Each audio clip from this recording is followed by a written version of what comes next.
Angela Ford, welcome to the show. Thank you. I'm glad to be here, and thank you for the opportunity. Well, thank you for being here, and I am very humbled to be here with you right now. And so you first kind of popped up on my radar when I interviewed Joe McMoneagle. He had brought you up in the interview, and I asked Joe to connect us, if he would connect us, and he said he'd be happy to. And then I interviewed another one of your former colleagues. Actually, sounds like both of them are still colleagues to this day. But Edwin May, another fascinating guy. And man, everybody in this space has just been so nice to talk to. And I love the subject matter. So I'm very happy you're here. I'm happy to be here. Thank you. Thank you for coming. So everybody starts off with a introduction here. And so Angela Ford, you're a remote viewer 079. You have worked for 32 years in the intelligence community. You are a member of the U.S. Army's remote viewing at Fort Meade, Maryland from 1986 to 1985. 1995. Excuse me, 1995. You are currently a teacher at the Monroe Institute and participate in occasional projects with Dr. Ed May at the Laboratories of Fundamental Research, LFR. You're one of the few female remote viewers in the Stargate program used to use automatic writing. Discovery Channel aired a reenactment of a case that you solved for the U.S. Customs in 1989. You were given special acknowledgement in former Secretary of Defense William Cohen's book, Murder in the Senate. You have been written about in Annie Jacobson's book, Phenomena, The Secret History of the U.S. Government's Investigations into Extrasensory Perception and Psychokinesis. Do you know Annie? Yes. I just interviewed her too. Yeah. And another interview I loved, and I just really happy I connected with her as well. But so we got a couple things to knock out before we get in the weeds.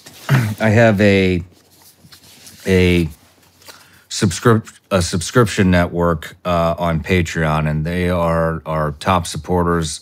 Many of them have been with me since the very beginning, and I wouldn't be here today if it wasn't for them, and neither would we be having this conversation. So one of the things that I offer them is the opportunity to ask each guest a question.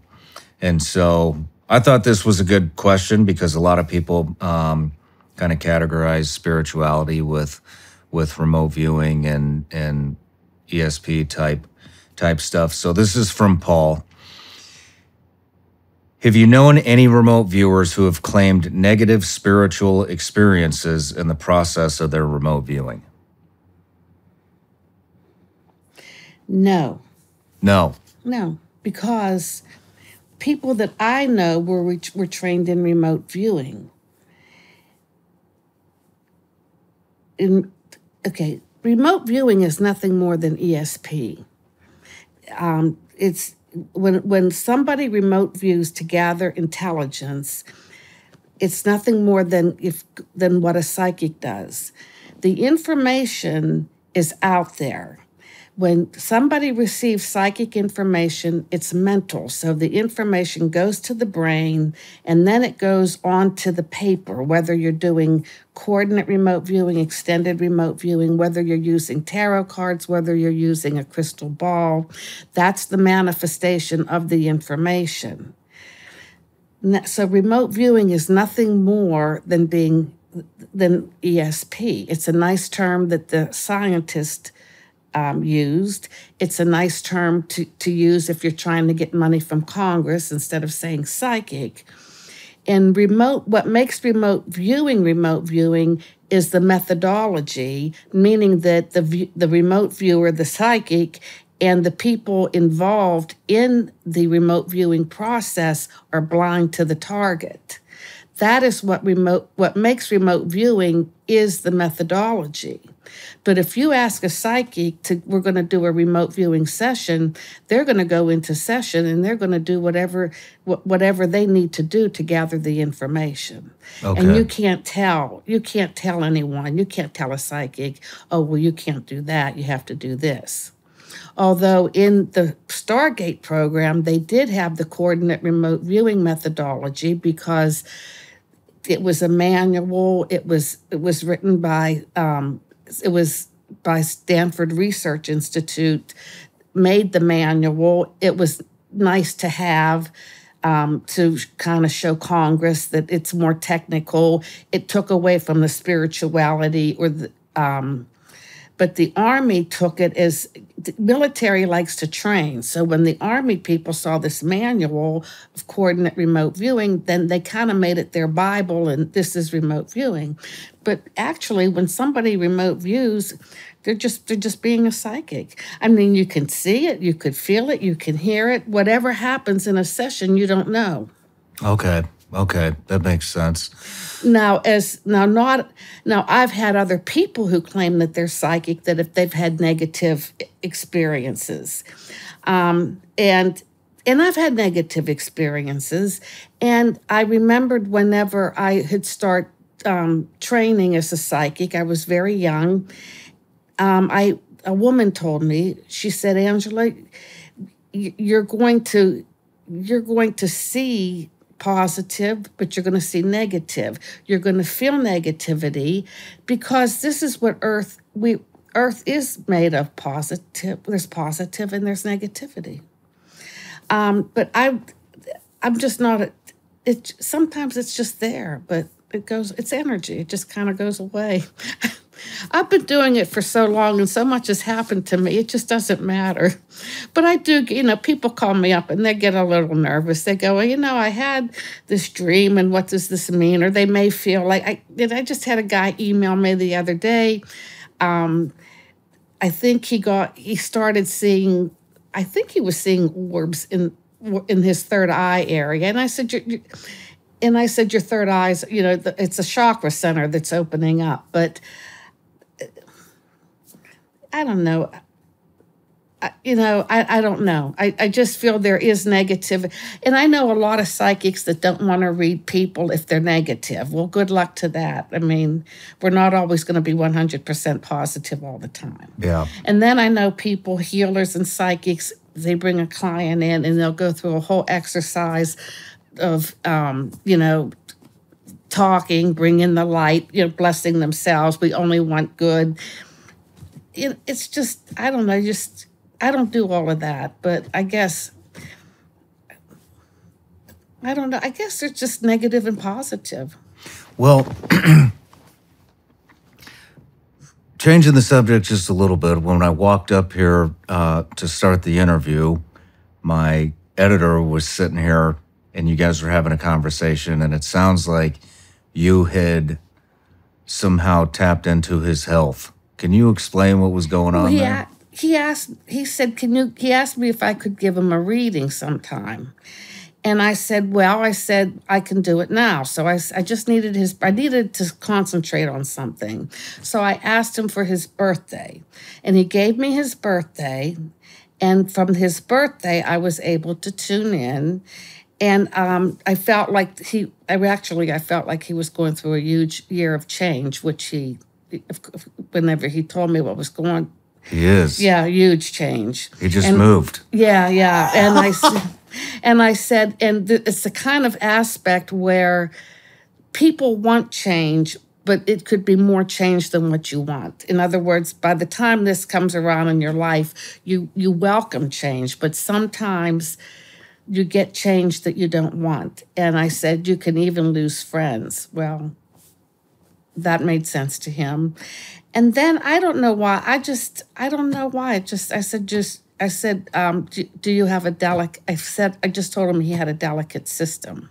And he did say, I said, you have to eat light foods. Interesting. Yeah. So does that just come to you? How does it come? In many ways, just many ways. Just focusing. I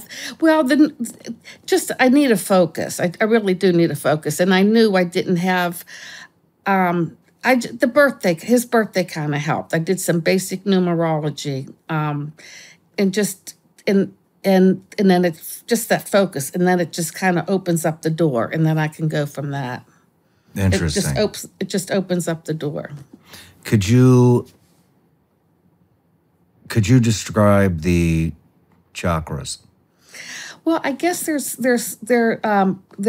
these points on your body, like your hands. I think there's one in the stomach area. It's called the solar plex. And then you have the kundalini, which is your spine. It comes up like a snake. And then you have the third eye.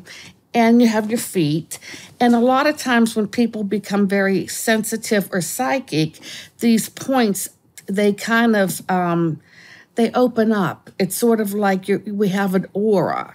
And so it's sort of like as you become more aware or as you become more psychic, you're opening yourself up more to these energies. And so you become more sensitive. And it's a process. Interesting. So you become more in tune with the environment. Become more in tune. Wow. And it's a process. I think it took me about 9 months to go through a process. Wow. I have one more question before we get into the life story. So not long ago, me and my wife went out to dinner with a couple that's very good friends with us. And we talk about things like this and UFOs and stuff like that a lot. And my friend's wife was talking about, she was saying that she has dreams. I believe it was dreams.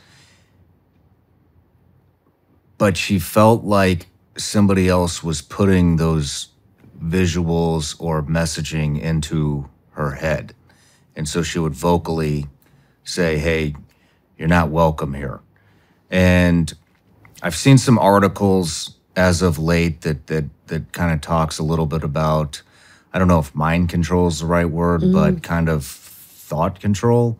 Mm-hmm. Is that a thing? Yeah, a lot of people get, it's sort of like whenever you go to a haunted house and you see a spirit, it's the same thing. Mm-hmm. It's not like I think what she needs to do is just recognize and just say, I recognize what you're doing here. And, and if you can recognize what's going on, and she could say something like, look, I recognize what's going on here. And why do you want me to have this information? But I'd rather not have it. It's it's almost like if you see a ghost it's like, hi, I know you're here. It's recognize it. And once you it's like they want to be recognized, and then it just goes away. I think what she was thinking was going on is that basically what I'm getting at is, would it be possible for a remote viewer to inject a thought or a certain feeling or maybe information into another individual's mental status? Yeah. Have you heard of that before? Yeah, because that's what because if somebody, I think at one point they were, it was always thought that like if somebody was kidnapped, if they were trying to tell people if they were kidnapped, start concentrating on, if a remote viewer could find the person, if the person would start, suppose you were kidnapped and somebody wanted me to find you, you could start saying, explaining where you are or what you're going through, and I could tap into that. No kidding. Oh, yeah. That's what they want. Yeah. It's telepathy. That's called telepathy. Have you done that? I have done that with my sister. I did it a couple of times. Telepathy. Can you describe that experience? Well, there was one instance. where, and I don't know if this is, okay. When I was working for the government, I was working for Army Intelligence, I had heard that there was one of my college professors that just started working at the Pentagon. And I guess I kept meaning to call him to get in touch with him. Well, one evening he was out and he saw my sister. And so they talked, and my sister came home and I was sleeping. So I went to work the next day and I called the guy, and he said, I bet your sister told me to call. I bet your sister told you to call me. And I said, no, I haven't talked to my sister. And he felt like, oh, wow. He said, you must be psychic because I just saw your sister less than 24 hours ago, but somehow I must have known to call him, even though she didn't tell me that she saw him. But another instance I had with my sister was we were living in an apartment, and I don't know what she did. She would keep forgetting a certain house key or something. So every time she would come in, and I can remember always just kind of sending her a message, don't forget the key. And at one point, I could almost see her going back for the key and reaching for it. So later on that day when I saw her, I said, did you almost forget the key? And I knew what time she had left. I knew what time she left. Well, I kept saying, don't forget the key. Don't forget the key. Either she was going to lock herself out or I was going to get there and I would have to leave her in. And I can remember saying, don't forget the key. And then I kind of saw this image and I could see her going back for the key, and I recorded the time. So when I saw her later, I said, what time did you leave the apartment? And she told me, and I said, did you almost forget the key? She said, yeah, I had to come back for it. Wow. That stuff is just fascinating to me. Absolutely fascinating. Donald Trump is officially the next president of the United States of America. While millions of Americans are celebrating the victory, thousands of others are still concerned about their savings. The unfortunate truth is we still have a $35 trillion debt. The interest on that debt could now be larger than our entire defense budget for the first time in history. Plus, the wars that started during the Biden administration are still raging across the globe. So what can you do to help protect your savings? Many Americans are already taking action by reaching out to a top-rated precious metals company, that's Goldco. Right now, Goldco is offering a free gold and silver kit to show you how precious metals like gold and silver could help you diversify your savings before it's too late. Visit ShawnLikesGold.com or call 855-936-GOLD to get your copy free of charge. Plus, you could receive up to a 10% instant match on bonus silver for qualified accounts. Visit ShawnLikesGold.com or call 855-936-GOLD. That's ShawnLikesGold.com. Performance may vary. Consult with your tax attorney or financial professional before making an investment decision.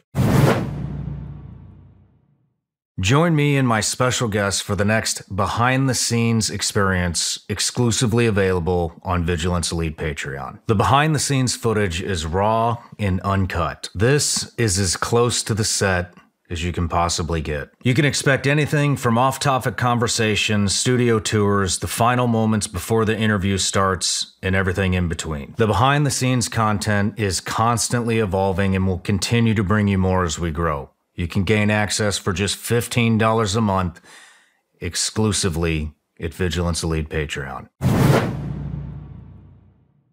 Folks, you know it, America has never been this close to collapse. To make matters worse, we're right around the corner from an unprecedented political powder keg. And folks, the sparks are flying. But smart Americans know this and are fighting back by investing in emergency preparedness now while they still can. And I strongly urge you to do the same by going to preparewithshawn.com right now. At My Patriot Supply, you'll find the best-in-class survival food, critical, potentially life-saving gear like solar generators, biomass stoves, water filters, heirloom seeds, and much, much more. Everything you'll need to deal with what's right around the corner for this country. My Patriot Supply is the nation's largest and most trusted emergency preparedness company and has helped over 3 million American families prepare for the unthinkable. Their famous delicious food kits, which are packed in ultra-durable, heavy-duty pouches, deliver over 2,000 calories a day and can last up to 2.5 decades in storage. Plus, your essential supplies ship lightning fast, which frankly these days could make all the difference. Order by 3 p.m., and your supplies will ship that same day in discreet, unmarked boxes.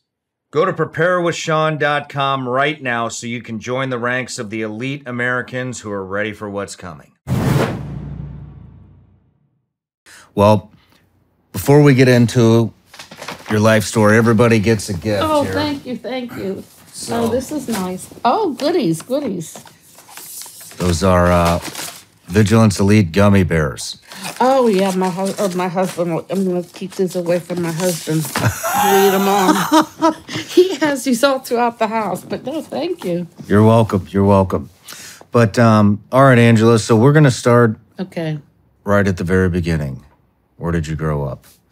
I grew up in a small coal mining town in western Pennsylvania.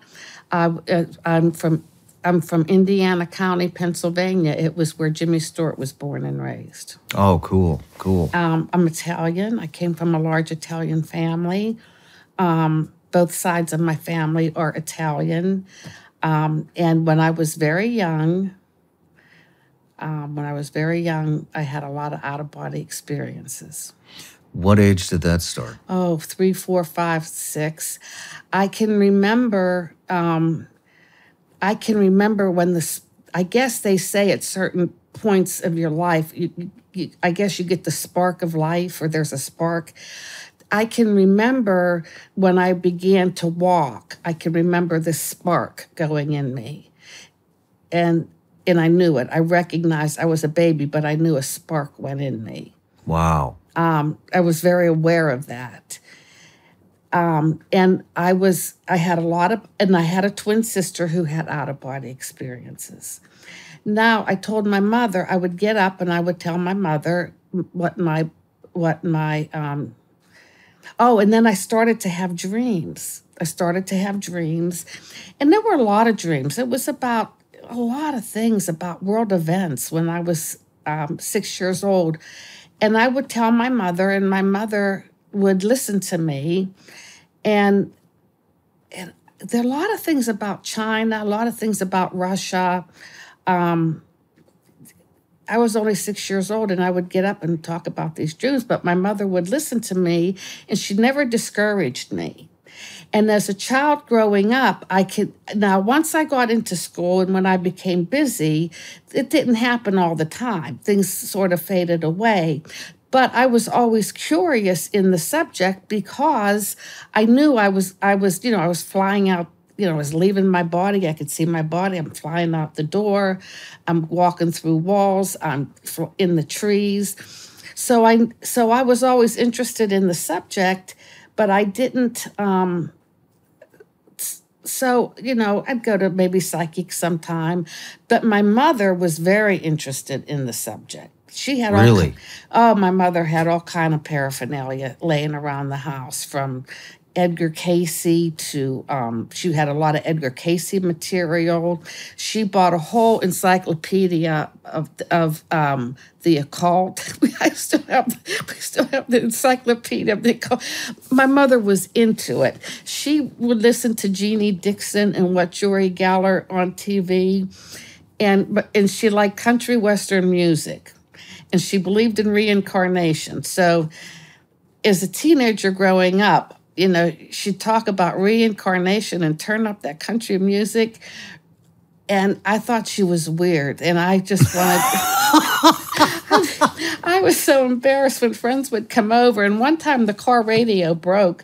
And I was so happy because then we didn't have to listen to the country music. And I was walking down the road because it's a coal mining town. The road, not the street, and not on a sidewalk, but the road. And she had a transistor. And I was walking with my friends, and she held that transistor out the window as she was driving, and she said, "Listen, Angela," and it was like a new country western singer was singing a new song, but that's the way she was now. So I went to college at Indiana University of Pennsylvania, and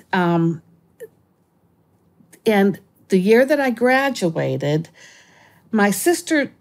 I had a political science degree, and my sister received a criminology degree. And my sister said we should be state police. She loved criminology and the investigative work. So we decided that we were going to be applied to the police, to the Pennsylvania Police Academy. Well, it wasn't accepting new applicants that year. So we had graduated from college. The academy wasn't taking new applicants. I think I was just sort of. I was a waitress, and I had nothing. So there was a man who taught a night class at the university that I attended. He was a chemistry teacher, but he was psychic, and he taught an ESP class at night. So I took his ESP class, and he was good. Like he'd make everybody write a number down and hide it from him, and then he'd go around and tell you what the number was. And I liked him a lot. But what happened was, I was coming down. The police academy wasn't going to open up. So my sister and I applied to the FBI, and we were coming down to Washington, D.C. to work for the FBI. So I got a call one day where I had to go to a factory to work at night because I had to quit the class because I had to make money to come down to D.C. But I always remembered him, and I remembered the class. So I came down to D.C., and then I worked it for the FBI. There's no way we could have become agents. Our eyesight couldn't have done it, and it was a very low paying job. But I did meet. There was a woman I knew who was dating an American Indian, and my sister and I were invited one night. I guess it was a powwow, they called it, and there was some tribal leader. There was some tribal leader from the West, and he told my sister and I. He said, "Did you have dreams when you were young, And I said, "Yes." And he said, "When you're in your 80s, whatever you dreamt about, it will be true." Do you remember what you dreamt about? Yeah. What did you dream about? That we would not have that the enemy would be China. I know what's going on with Russia and the Ukraine, but that will be resolved. That will be resolved, and we will be friends with Russia again.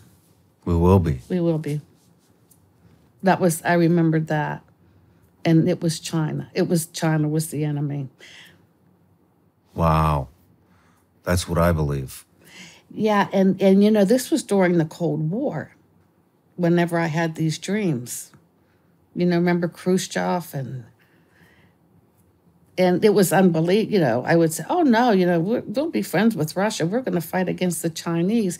Well, at that time in the early 1960s or late 1950s, who would have thought of that? Yeah. Can we rewind to some of you had mentioned out-of-body experiences at age 3, 4 years old. Well, actually 4, 5, or maybe a little. It was before I went to school. Okay. It was before I entered school at 6. What can you describe? Do you remember your first out-of-body experience? No, they all seem the same. You just go out of body. Was there,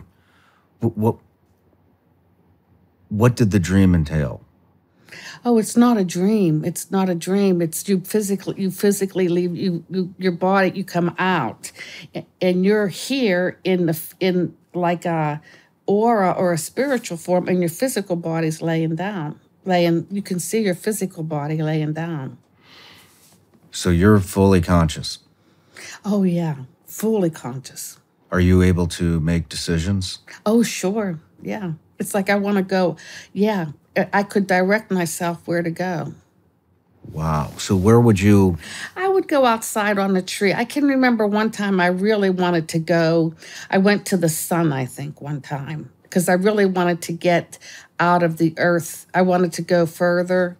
But now, when I went out of body, I had no control. And I still don't, I have no control when I go out of body, I don't know how to go out of body. It just happens. But when I go out of body, I can direct it a little bit. I can direct it. So you can't control when you can't control when the out of body experience is going to happen, but you are fully aware, capable of making your own decisions where you want to go. If you want to go right, left, up, down, you're capable. Do you have the ability to come back in body? Oh, sure. Yeah. So what did you think at age 4 or 5 or 6? Oh, I loved it. Did you find it odd? I didn't find it odd, but I knew as I got older, I knew I could not talk about it. Now, don't ask me how I knew that. I have no idea. I knew that I could not talk about it to people. Who's the first person you talked to? My mother. What did your mother say? Oh, that's good. Did she believe you? Oh, yeah. Oh, my mother was, yeah. Oh, my mother was weird. Oh, yeah. No, she encouraged it. Did your mother have out-of-body experiences? Let me tell you, what happens later, what we find out about my mother is it's unreal. She had psychic. Now, my mother was psychic, but we never knew it. And my mother would walk around the house and just my mother would talk like, oh, this pope's going to die. They're going to get a new pope, and the guy's name's going to be John. And my mother would talk like this. She talked about, my mother would make predictions, and we didn't know what she was, we never knew we didn't call it psychic. We just thought she was, a little bit, we called her, lofty. She was lofty. She just didn't seem to be, she was lofty. And she would, a couple of times, she'd be around the house making dinner or talking, and she'd say, oh, there's going to be a war over in Israel. It'll be short-lived, though. And there was, what was it, there a 48-hour war or something? So that's how she would talk all the time, but we never paid any attention to her. And then she'd talk about reincarnation, go into reincarnation. So we never really paid much attention to her. Now, what happened was I was down here I got a job once I left the FBI, I was able to get a job. This would have been around 1980. I came down to D.C. in probably 1978 or 79. I left the FBI because a woman I was working with left the FBI, and she went to join her husband, who was working with Army intelligence. And she called me up and she said, Army intelligence is having internships. They're looking for people with political science degrees. You should apply. You'll be making more money than what you're making now. Plus, it's, you get more as the years go by, you make more money. So I applied. When I started to work for Army intelligence, I was on a 2 or 3 year intern program, and I learned all about intelligence, how you collect it, how you disseminate it, how you produce it. I went to the different intelligence agencies to find out who's responsible for what. So I did this. And then at the end of the internship, they gave me a job. I was a Central American analyst, and at the time, it was around the 1982-83 time period, whenever you had the Sandinistas in Nicaragua, and you had Noriega in Panama, and then insurgencies in El Salvador and in Honduras. And then so it was a hotbed, and I would do the current intelligence briefings every Friday for the command staff. Okay. And that's what I was doing. Well, at the time, when my mother called me up one day, and she said, it was the fall, and she said, I need to take, I want to do something. My friends and I were bored. My mother always took classes, like ceramic classes. And I told her, I said, why don't you take Dr. Bordis's ESP class at the college. It was the class that I had to quit back when I graduated from college in 1976. So she said, I think I will. So her and her two friends started to take the class. And here, what they found out was my mother was very psychic. And they could give my mother an object like your ring or a bracelet or a watch, and she could hold the object and she could tell you about the person who owned the object. So now my mother we recognize that she has these abilities. So my father died during that time. It must have been around 1983, 84. My father died, and she mailed me a book, and she said, Angela, read. And it was a sudden death. It was unexpected. I was still young. I was 29 years old. I was living with my sister. We were heartbroken. So my mother emailed me a book, and she said, read this book. It will help you understand your father's death. And I did. And it was a book by Ruth Montgomery. She was a popular writer at the time. And it was called A World Beyond. So that book helped me get over my grief. But after I read the book, I felt like I was getting very psychic. I started to do channeling or automatic writing. My sister was taking an astrology class at the time. And the astrologer knew that my sister and I were doing the automatic writing, so she kind of recommended us to go study with a man by the name of Fred Mansbridge in Alexandria. He owned the Mansbridge Institute. So we started studying from him. And I was working as a Central American analyst. And at that time, the astrology teacher told my sister about this psychic program that the government had where I worked. I heard it from my sister's astrologers. I didn't hear it from... So I started to make inquiries where I worked. And I had heard there was this psychic program that they had Army remote viewers. I didn't even know where it was located. So I did meet with the general, and I did want to go to the program. Well, it was General Stubblebine, and he was retiring. This was 1984. And he was retiring, so I thought, well, I guess I lost my chance to be brought into the psychic program. And what had happened was he was getting ready to retire. So this Army psychic sitting up at Fort Meade, they were sitting around ready to get orders to go someplace else and work. Even the civilians up there. You know how the government works. We're going to close this program, but you're going to go here and work, and you're going to go there and work.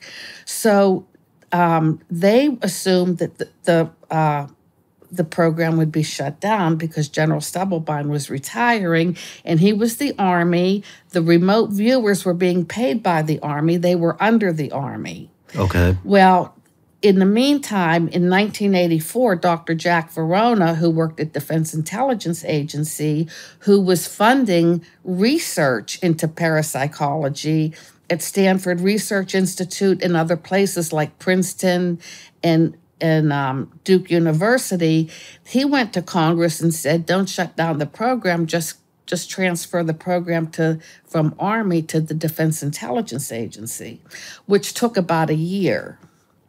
And then in 1986, I was brought into the program after it was transferred. Okay, let's rewind just a little bit. What is automatic writing?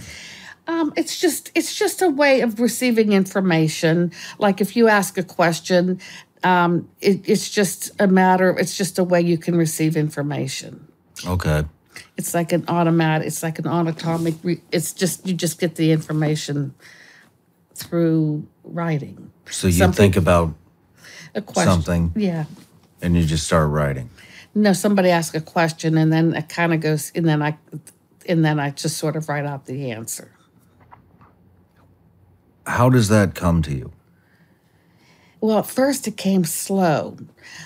came very slow because the process was very slow, but now it comes a little faster because I've been doing it for so long. I mean, I guess what I'm asking is, can you describe what you're experiencing if we were going to do the exercise right now, and you had a pen and you were writing, and I just asked what's a question somebody would ask?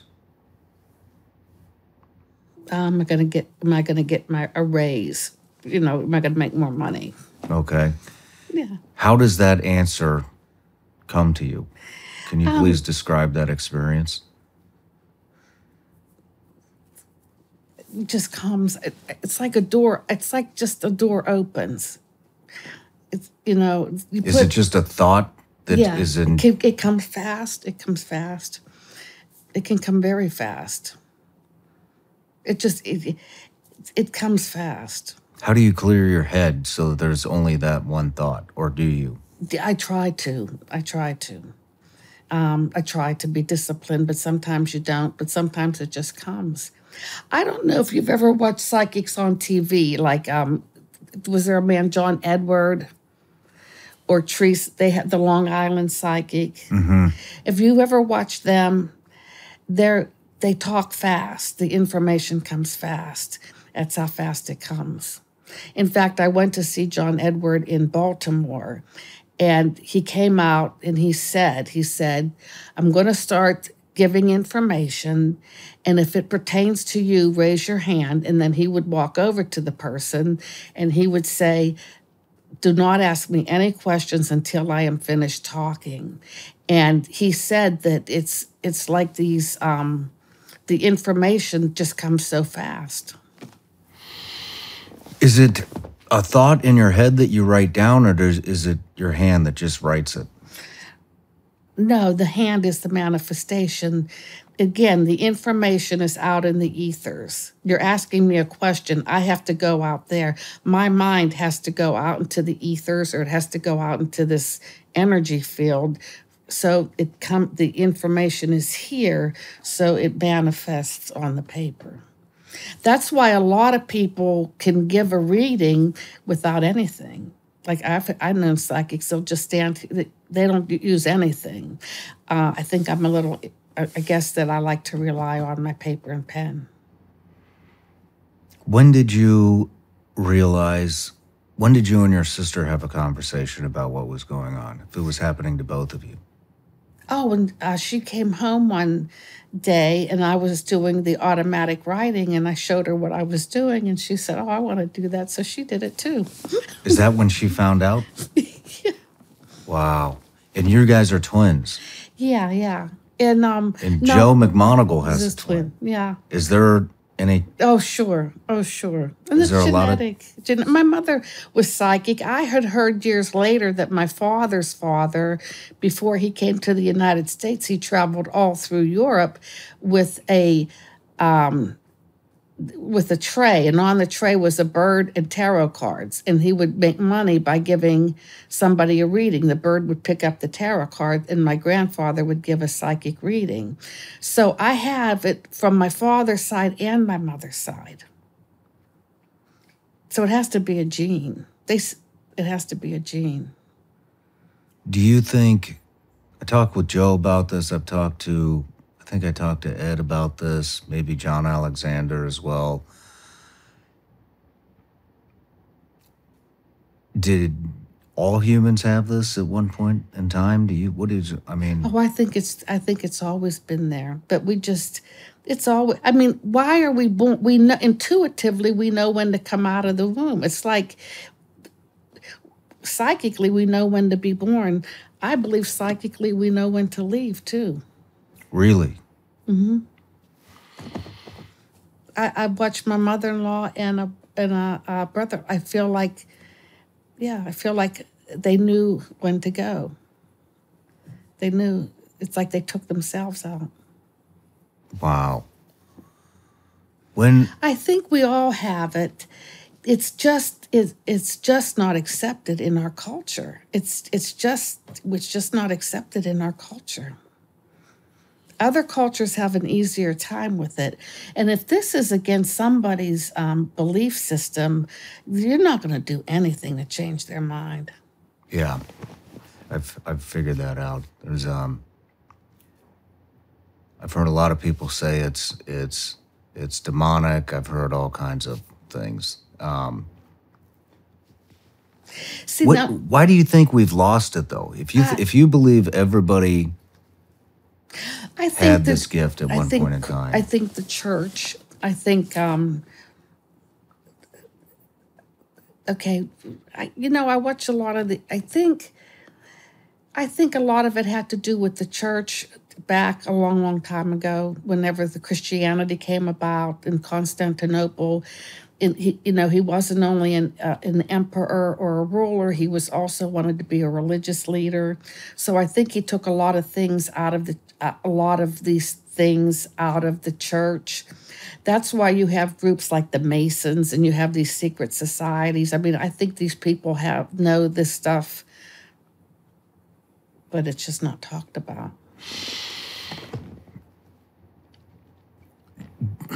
I mean, what do they say? We only use 10% of our brain.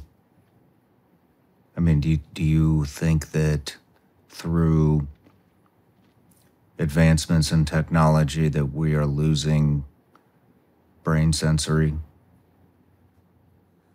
I hope not, but everybody's afraid of AI. I don't know. We're just going to have to think a new way.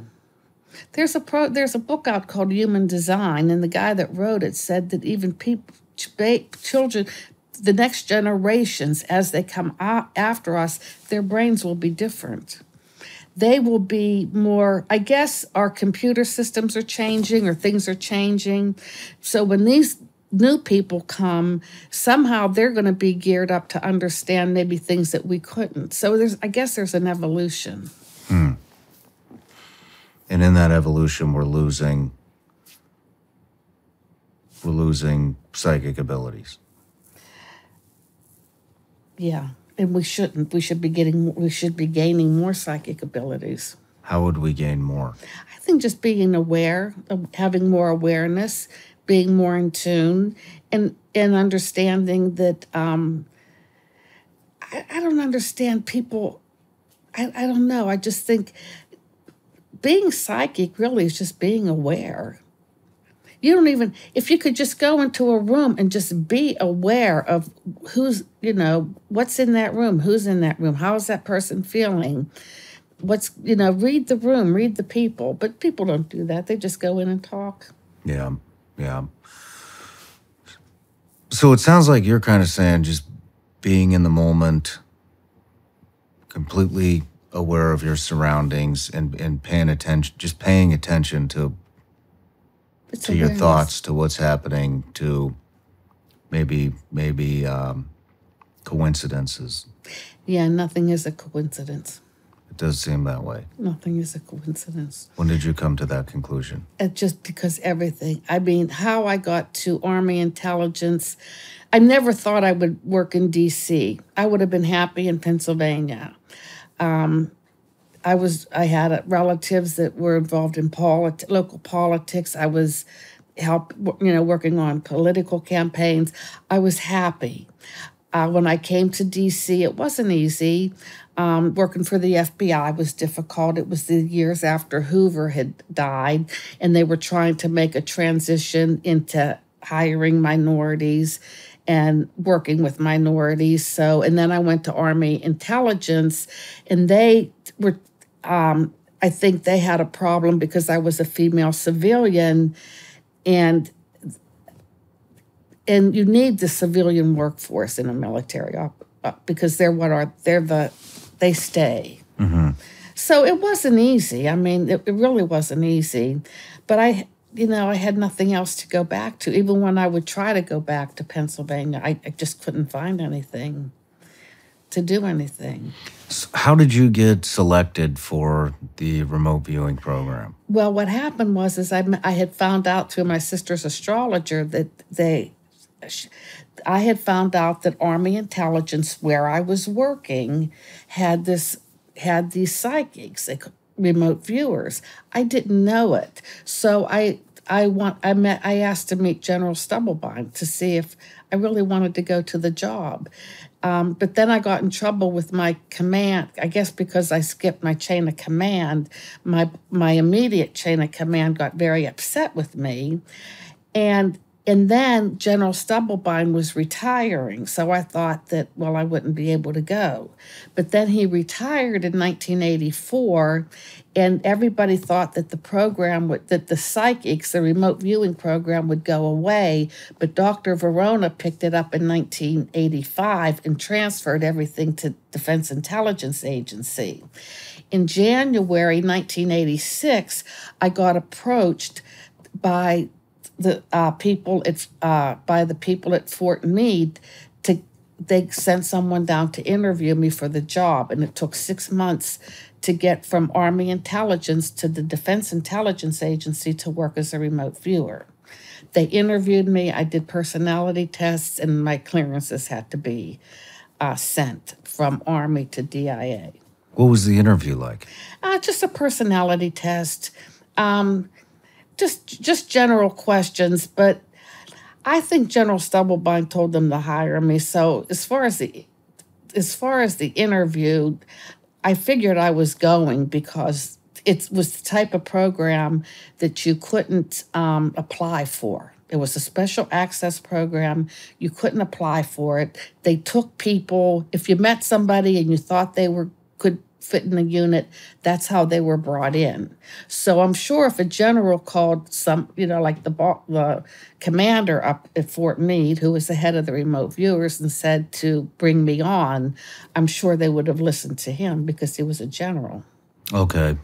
At what point did they ask why they thought you would be, did they ask why you thought you would be a good addition to the program? No, they just gave me this personality. They kept giving me personality tests, and they kept asking me all these questions. But the personality test, I don't know. I don't know why I think they took me because the general said to take me, because I ended up being, on the test, I ended up being like a judging person. And they're saying that perceptive people make better remote viewers. So I think it was just an exercise to just, well, we interviewed her and she seems okay and we'll bring her in. But actually, when I got there, they really didn't want me there because of my automatic writing. They said it was a bad habit. Really? Yeah. Oh, yeah. Oh, and I got in trouble with my bosses by going to the general. So they gave me a hard time, and I was very uncomfortable for a long time, and I was in trouble. So that that made me very uncomfortable. So when I went, from 1984 to July of 1986, before I went to the program, I was still working as a Central American analyst. Now, when I went to Fort Meade, my very first day of work, I was met by the operations officer. And I said, hi, I'm Angela Ford. It was the first time I met him. And he said, I know who you are. And he said, and I've heard about you. And he said, you have a bad habit. He said, we're going to teach you the right way to be psychic. Well, at that point, I wasn't going to argue with him because I knew what it was like to be in trouble by going over the chain of command. So I didn't want to be in trouble again. He said, okay, okay, it's a bad habit. Okay, it's a bad habit. What do you want me to do, So what happened was these military people, they were all learning this coordinate remote viewing. Now, they put me with a trainer. They put me with this man. His name was Gene. And Gene was a civilian, and he worked in Germany. He used to be in the military, and then he worked as a civilian, and he worked in Germany. And if you're a civilian and you work overseas, you're only allowed to work so many years, 5 years. So 5 years were up, and Gene needed a job. So he called the commander at the the remote viewers. And he said, hey, I need a job. And the commander said, well, come on out, come on down here. I'll get you a job. They made him a trainer. So I don't think this guy, he didn't have much experience with psychics or, he just needed a job because he needed a job. So they put me with him because he needed somebody to train because all the military people were doing training under another trainer. So they put me with the trainer, Gene, because he needed somebody to train. Well, when Gene found out I was doing automatic writing and the people didn't like it, then he was giving me a hard time. He goes, you can't do what, we're going to teach you the right way. So I said, okay, so what are we going to do here? Now, what they did was they called it extended remote viewing, and it was nothing more than you sort of visualize. They put a picture in an envelope, and you sort of go down into like a meditative state, self-hypnotic state, and you get visuals, and then you write down what you see. So that's what I did. That's what I did. And they called it extended remote viewing. And while I was waiting for my clearances to be passed from Army Intelligence to DIA to go work as a psychic, I picked up this book. It was called The Silva Mind Control by Dr. Silva. And in it, he taught, it was very close to the extended remote viewing. He taught about how you can go down and visualize, like if I want to pick up information on you, I would go down and I would visualize you. No, what I would do is I would turn on the TV. Okay, now I'm going to watch Shawn. So in my mind, I turn on a TV and then I see you. And then I pick up information about you. And then when I'm done, I turn the TV off and then I come back and I say, this is what I picked up on you. That's what, or you can do it with pictures. And so I read this Silva Mind Control, and then so when I went to work for the unit, they were calling it extended remote viewing, and it was the same thing that I read in the book. So I would, in my mind, whenever I was working the training targets, I'd just turn on the TV and describe the picture and come out and do it. Wow. So that's how I was doing. But no, I wasn't going to argue with them. They did not want me to do my automatic writing. And being in trouble before it, oh my goodness. So I did that.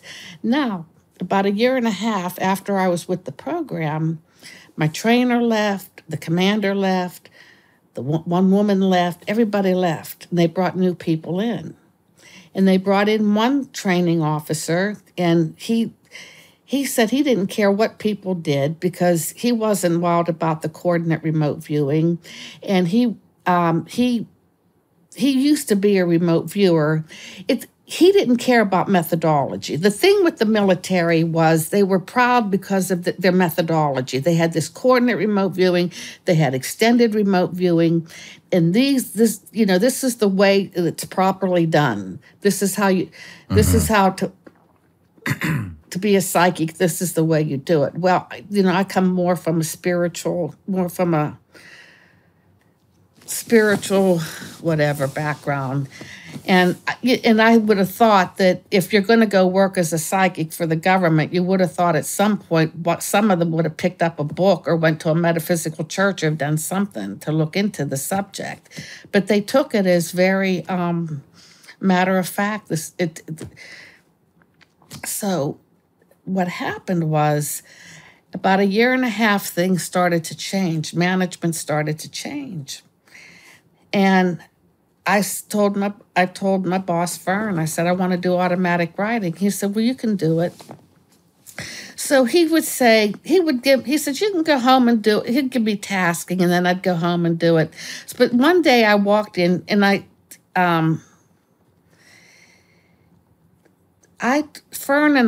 walked, I don't know what happened. I told Fern, he allowed people to do different methodologies. So I told him, I said, well, then come over and work with me because I want to show you what I can do. And he did. And he put a target in the envelope, and it happened to be Terry Anderson, who was a hostage held by the Hezbollah in Lebanon. And I described Terry, and I described him. I said that he's in a country that he's located in a country that's not his homeland.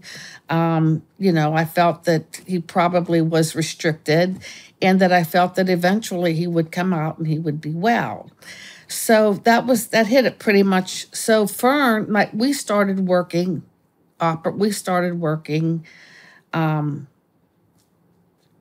hostages. They had other hostages there. They had a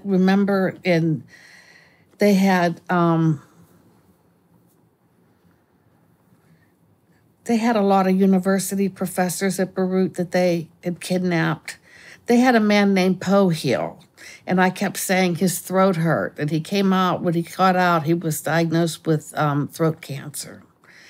Now, we were doing hostages, and we were running the information up to the defense. We were running the information from Fort Meade to Bolling Air Force Base, which is close to an hour.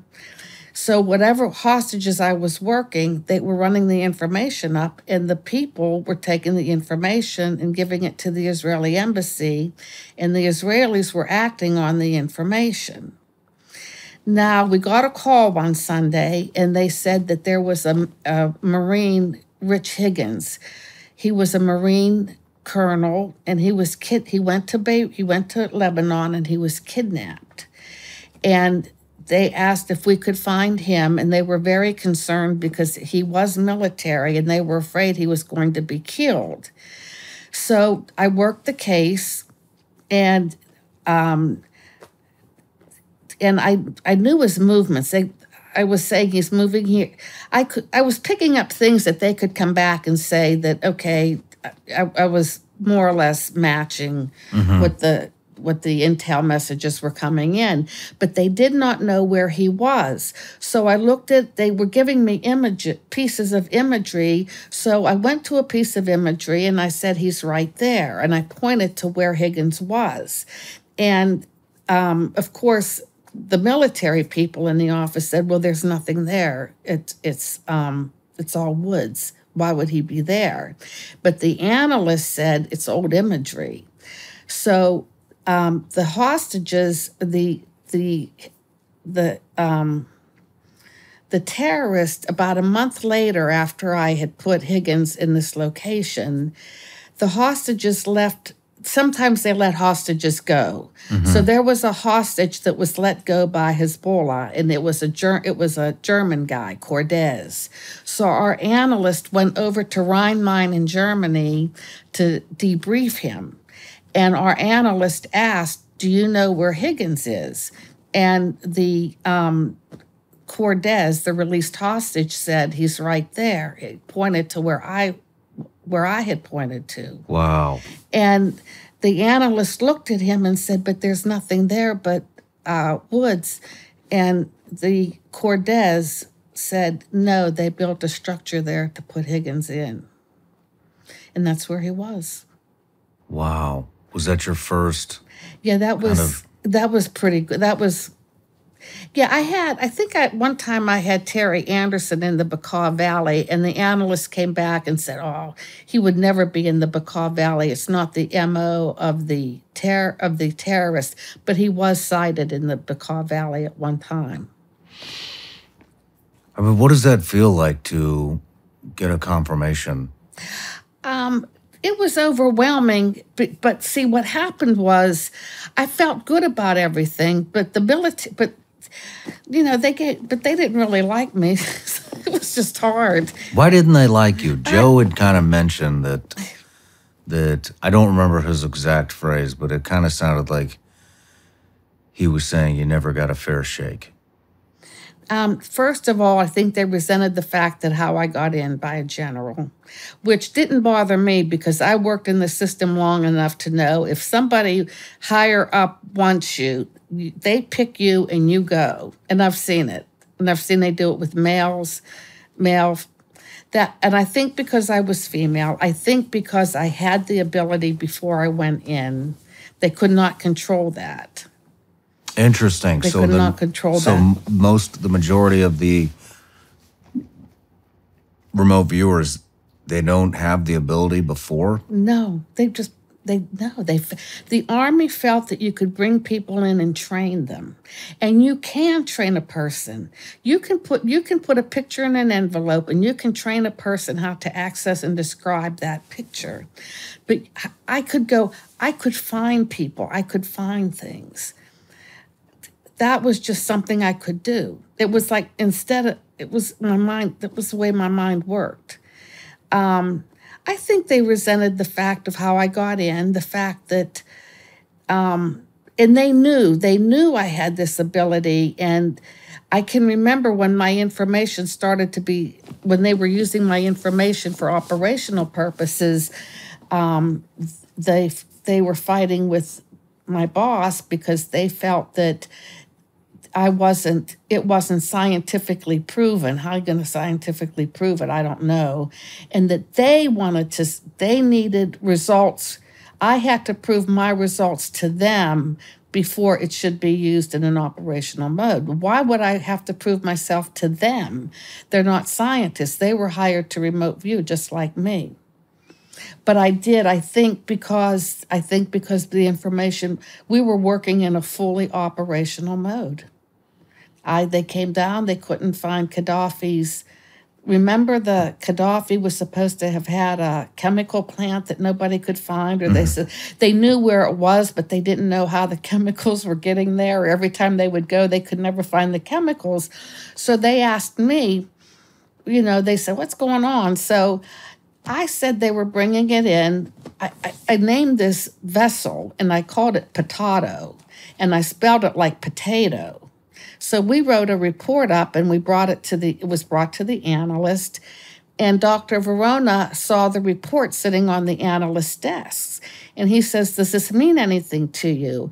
And the analyst said, well, the vessel's not potato, it's batado. It's a B instead of a P, but I spelled it with a P. So, so Dr. Verona said, do you think this, how we described the report or the scenario, he said, do you think this is viable? And he said, yeah. The analyst said yes.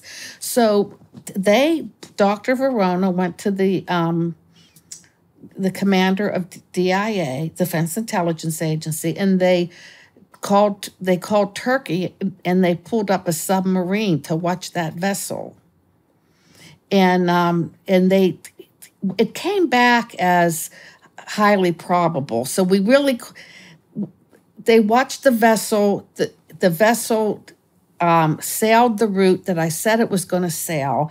They said it probably did have the chemicals on board, or it was probably the way they were getting in and out. But it wasn't highly successful or successful. It was highly probable. Okay. But that was good enough. Yeah. That was nerve-wracking to think that they're going to pull up a submarine based on my information. Now, that really made me nervous. It made my boss nervous, because that was a sole, in intelligence, you need several sources of information before you'll go out and look at something. It was sole source. So they had a lot of confidence in you. They did. Would they have other remote viewers on the same project to see if? Yeah, they would. The analyst that we were working with, they would ask they go, why? The other remote viewers could not work as fast as I could, and they couldn't. I was good at finding things. I was good at describing people. See, I was good at personalities. I was good at finding things. The other remote viewers were just taught, put the picture in the envelope. It's a Soviet structure. They could be building. It was a different type of, I was performing it a different way. Were you the only one that had differences from your colleagues, or were there other unique methods? No, there were two. There were two. There was coordinate remote viewing and extended remote viewing, and then I did my channeling, and Dr. Verona decided to call it WRV, written remote viewing. Interesting. A girl came in after me. I taught her. She liked what I did. She was pretty good, and they gave her a hard time. Were you guys all centralized? In the same place? You mean? Yes. Oh, yeah. So can you describe what would a daily routine be like at Stargate? Well, we had two buildings, and one building is where we had our desks and where we would do our reports, and then you had a second building where you would go remote view. So we would have schedules, like on. There were remote viewing times. I think one was like 8 o'clock, maybe 11 o'clock, 2 o'clock. So we would have schedules on when to remote view. And then if we weren't remote viewing, we would come over and just do administrative type things and sit at our desks. We would type reports. It was hard. It was hard to work. You can't work a psychic 8 hours a day. Mm-hmm. When in the other building, in the remote viewing building, what would the setting be like? You would walk into a room and there would be a sofa, there would be a couch. And you could sit there if you wanted to and relax. And then there was a hallway. And then there were two rooms. And there was a restroom. And the two rooms would have a chair and a desk and a bed. And then you would go in the back, and it was a huge room with a big table. And you could sit there and do, you could remote view. And that room had a lot of, if you needed maps, if you were remote viewing and you needed information, you had maps, you had books there. Wow. I want to understand the science behind this so bad. I know. So when you remote view and you say that it's an energy field that you're tapping into, or the ether. Or, does that mean that everything has already happened? No, it doesn't. It's easy. It's easy to remote view the past, and it's easy to remote view the present because the footprint is there. Okay. Now, if you're asking me to remote view the future, I can remote view the future, but the future has a tendency to change. The footprint isn't there. So it's harder sometimes to read the future than the past and the present. Okay. Is it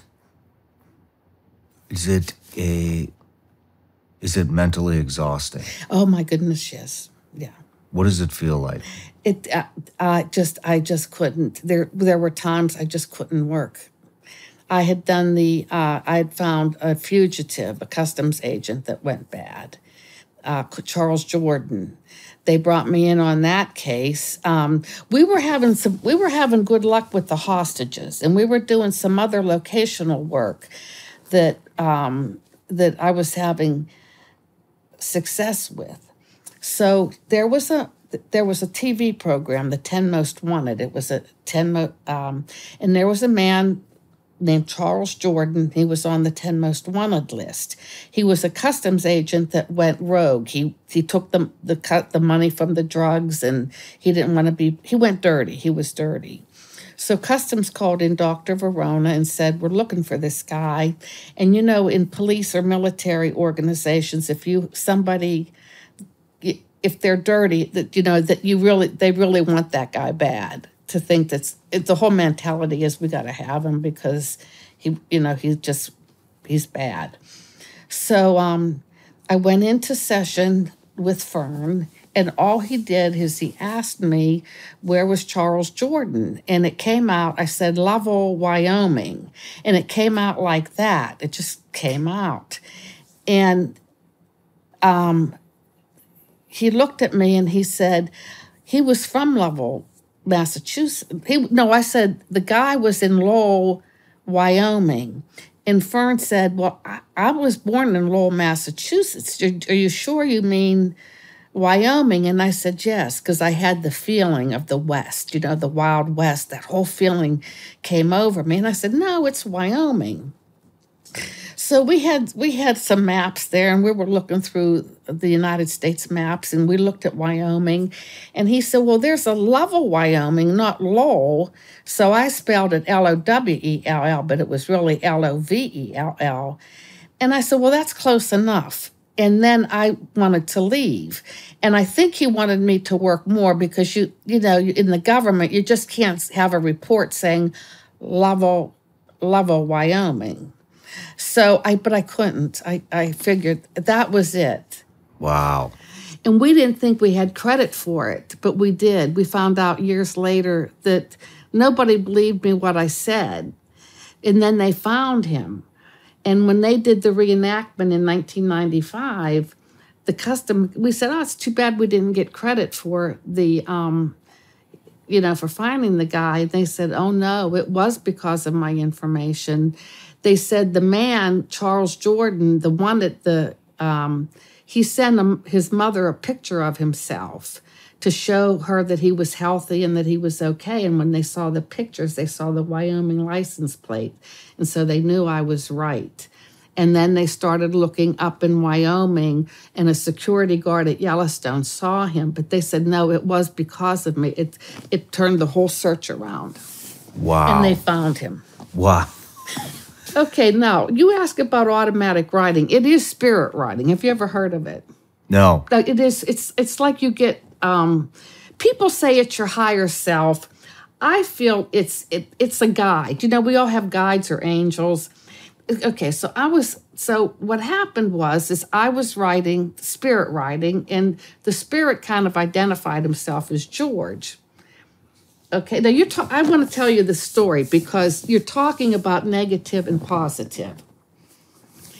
My sister came home one night from work, and I said, I'm doing channeling here from a little guy named George. So my sister said, oh, well, I want to do that. So she started writing, and she said, well, I got a little guide here named Maury. She called him Maury. And at one point, Maury said, I am a negative spirit. So I said, Louise, stop doing it. I said, because I heard, you can get these negative spirits and then they attach to you. And we want everything to be good. So she said, okay. So then I think she started writing to another guide, and every once in a while, this little Maury would pop up and he'd say, hey, I'm here, and I am a negative spirit. So we were getting kind of nervous.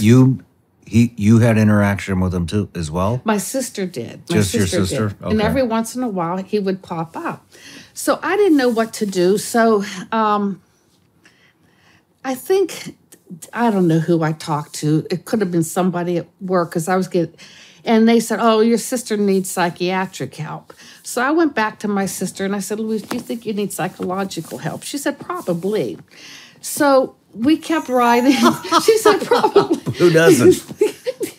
She said, probably, And I said, I don't know about this.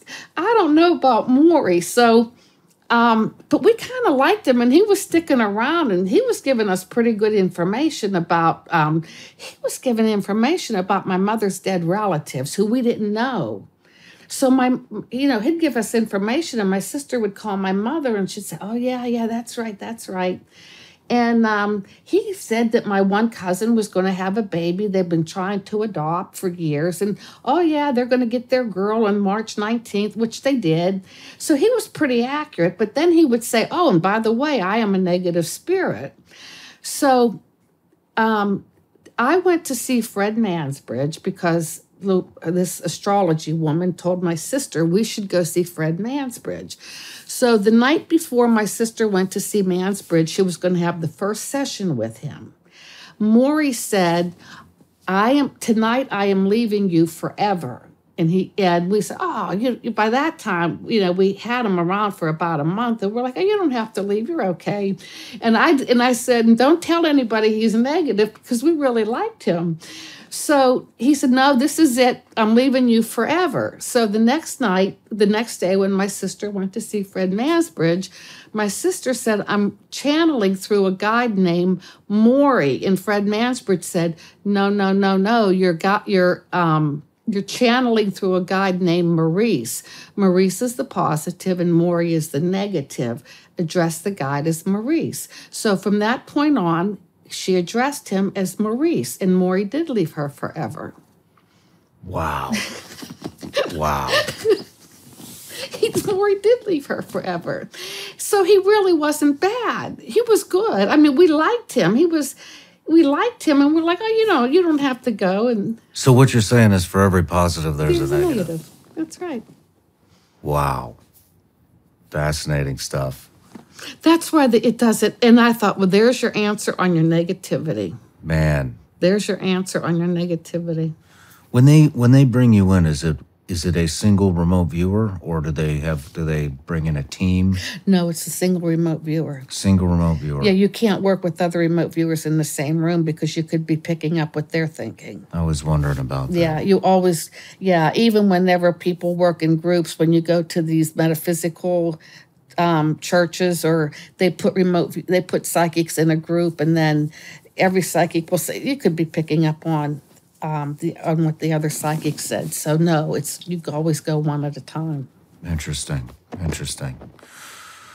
Angela, let's take a quick break. Okay. And then when we come back, I want to talk about. I'd like to ask you about just some personal ventures, maybe that you have never shared or that you've gone on. Okay. Thank you. Are you tired of scrolling through social media and binge watching TV? There's a better way to spend your time, and that's educating yourself. That's why I'm so excited that Hillsdale College is offering more than 40 free online courses in the most important subjects. You can learn about the works of C.S. Lewis, the stories in the book of Genesis, the U.S. Constitution, the rise and fall of the Roman Republic, or the history of the ancient Christian church with Hillsdale College's online courses. All available for free. That's right, for free. I personally recommend you sign up for Western Heritage, from the book of Genesis to John Locke. In this 11-lecture online course, you will explore the history and unique character of Western civilization and discover how its central elements gave rise to the American founding. It includes lessons on early Christianity, the Renaissance, the Reformation, the scientific revolution, and much more. The course is self-paced so that you can start whenever and wherever. Enroll now in Hillsdale's Western Heritage course. Go right now to hillsdale.edu/SRS to get started. There's no cost, and it's easy to get started. That's hillsdale.edu/SRS to register. hillsdale.edu/SRS.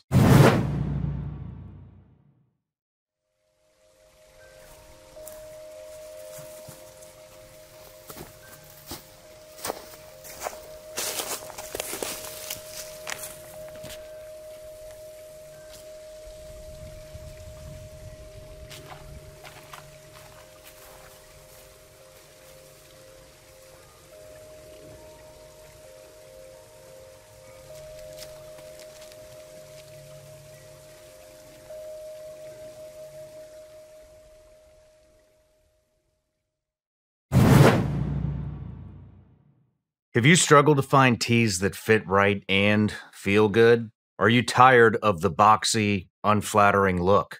Let me tell you about True Classic. True Classic makes t-shirts, hoodies, jeans, and more in multi-packs that actually fit like a premium piece of clothing, tailored just to you.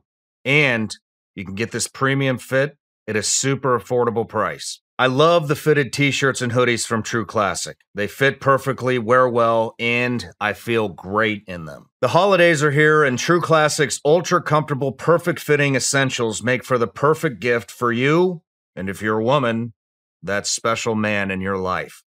So if you're ready to upgrade your closet, shop now and unlock big savings during their huge holiday sale. Just go to my exclusive link at trueclassic.com/SRS to save. That's trueclassic.com/SRS. Please support our show and tell them we sent you. End the year with holiday cheer thanks to True Classic. All right, Angela, we're back from the break, and I wanted to kind of pause on your career for a minute, and I wanted to ask you about, maybe some personal ventures that you've used remote viewing for. And so kind of if I knew how to tap into this, I just have so many questions about the past, about religion, about UFOs, about all kinds of stuff. And so I'm wondering if you use this for your own curiosity. Oh, yeah, of course. I would. Oh, of course. I read it. I would read anything I could on it. Yeah. Well, I mean, so here's an example. I would love to know maybe what some of the things that were happening in World War II or the Bible or just big questions. Oh, you mean use your psychic abilities to kind of figure it out? Yes, ma'am. Yeah, I sometimes. What But are then some of sometimes the... you don't know if you're right, though, but you don't have the feedback, and so you don't know if you're right or whatever. So sometimes you have to you may be curious about something or think of something and maybe try to figure it out, and then maybe it'll just do some research. Maybe your thinking was right, or maybe you have to look for your feedback to see if what you were feeling was right. Interesting. What are some of the big questions that you've I guess into? What goes on after we leave this, I guess after our body, our physical body, I don't think, I sort of think that we sort of go on in some way. And I do believe that I was born and raised Catholic, but I had to let go a lot of that. I just had to let a lot of that thinking go. I mean, I like to think that we go on in some way. I do believe that there was a man named Jesus that walked the earth. But, there were other people, too, that were here to teach lessons. My biggest thing was what happens after we go on. I'm interested to know, do we come in reincarnation? I've asked, do we come back? What do you believe happens when we die? I just think you're kind of I think you go over with, I believe that you go on and that you're reunited with your soul family or with your karma group. The way I understand it is that we come into this life with our karma group. Now, we have karma, good karma and bad karma. So the same people that I was with, I just think that we come back, and we come back with the same people. Really? I believe in yeah, I do. What is a karma group? Well, it's the same. Like, in other words, the people you know now, you knew before in a past life. Did you ever go somewhere and just felt like you knew somebody or that you've been there before? Yes. Yeah, I've known you. Yeah, yeah. What do you think deja vu is? The remembering of a past life. Do you think it's the remembering of a past life? Yeah, if it happened before, either you were at that place. I felt like I had that with a couple of my animals.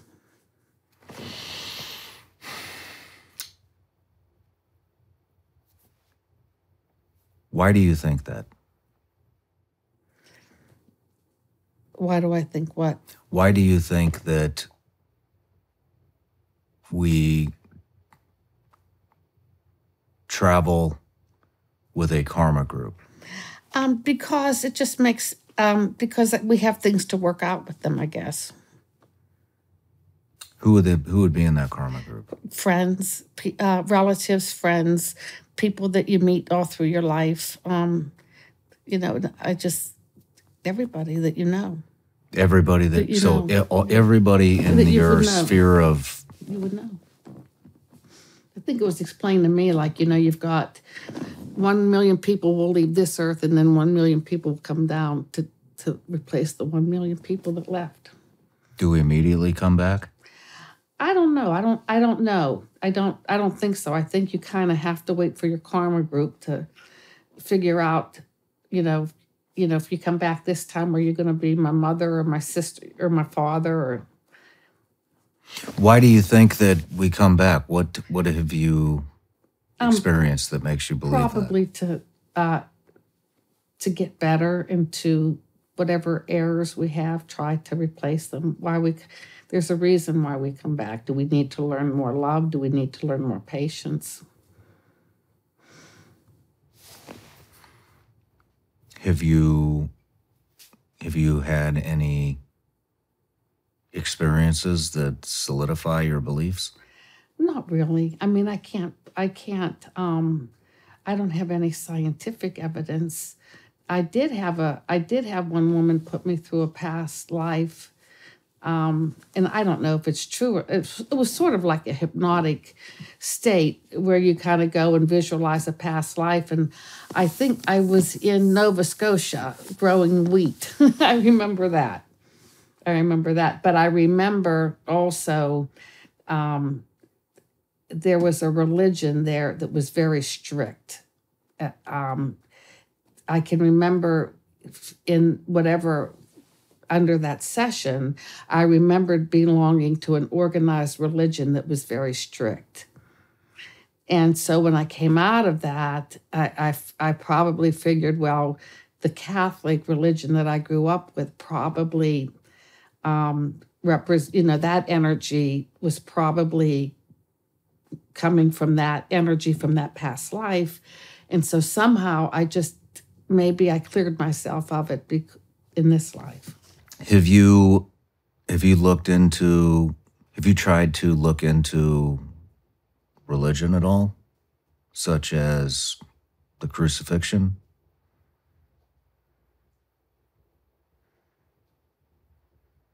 You have? Do you not want to talk about that?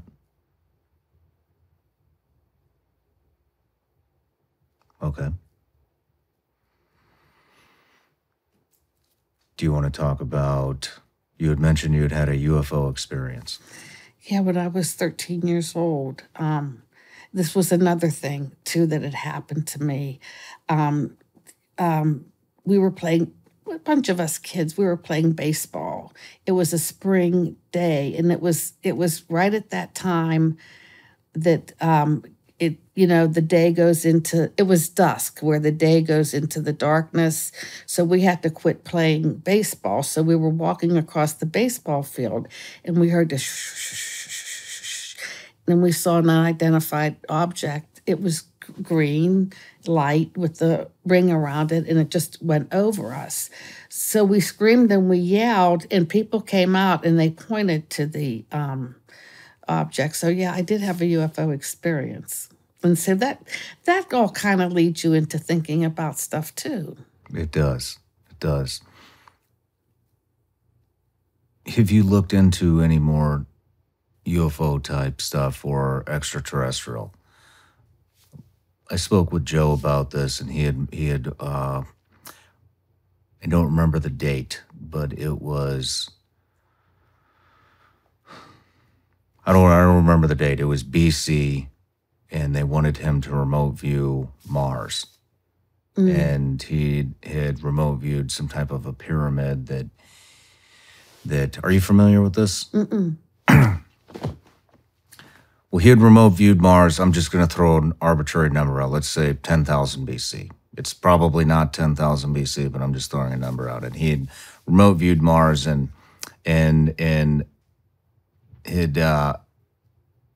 his experience basically, if I remember correctly, there was pyramids, and it looked like people were evading something, and they were using that as some type of a protective shelter. Have you remote viewed anything in space? Yes, but I didn't trust the. No, I don't trust the information because I was remote viewing Mars, but I didn't trust the information or the feedback because I don't think it was known at the time. What was the feedback? I can't even remember, but it didn't make sense. Okay. It was at Fort Meade. There was one guy there. He wanted everybody to remote view Mars, but the protocol it wasn't good. It wasn't a clean protocol, and I just didn't trust and I don't even remember because I don't trust the session and I don't trust the information. So you don't trust anything unless you get the feedback. Well, in remote viewing, yeah. Or in remote viewing. But see, a lot of this stuff, like a lot of times I read or I have my own personal feelings on stuff, but I don't know, but I kind of have my own feeling on things, how things go or whatever.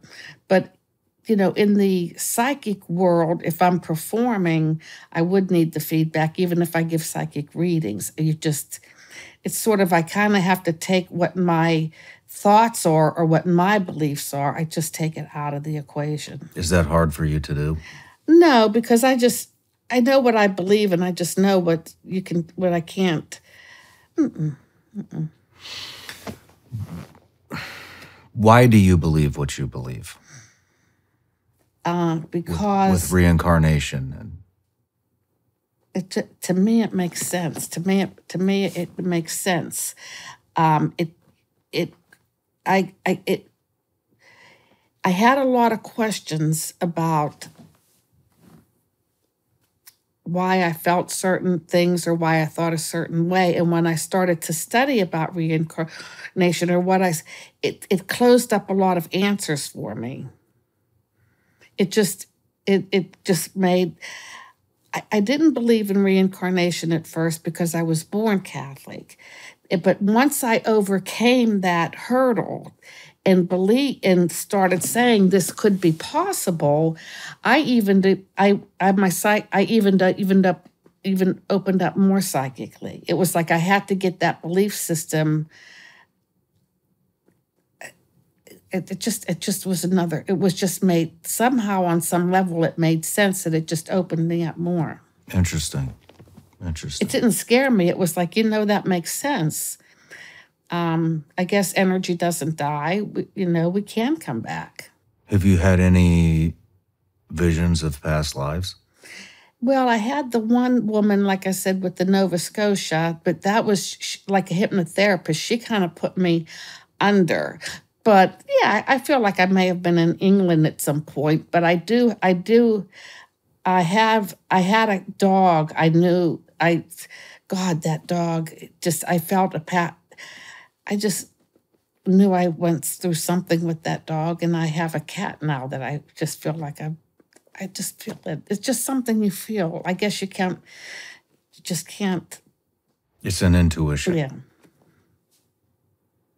But there are certain things I like to watch on certain things that I watch or I'm attracted to, or, and I often wonder, well, if I have a strong attraction to something, or if I'm obsessed with something, maybe I'll do some research or whatever, and I'll think, well, maybe there's a connection there, but I don't know what it is for sure.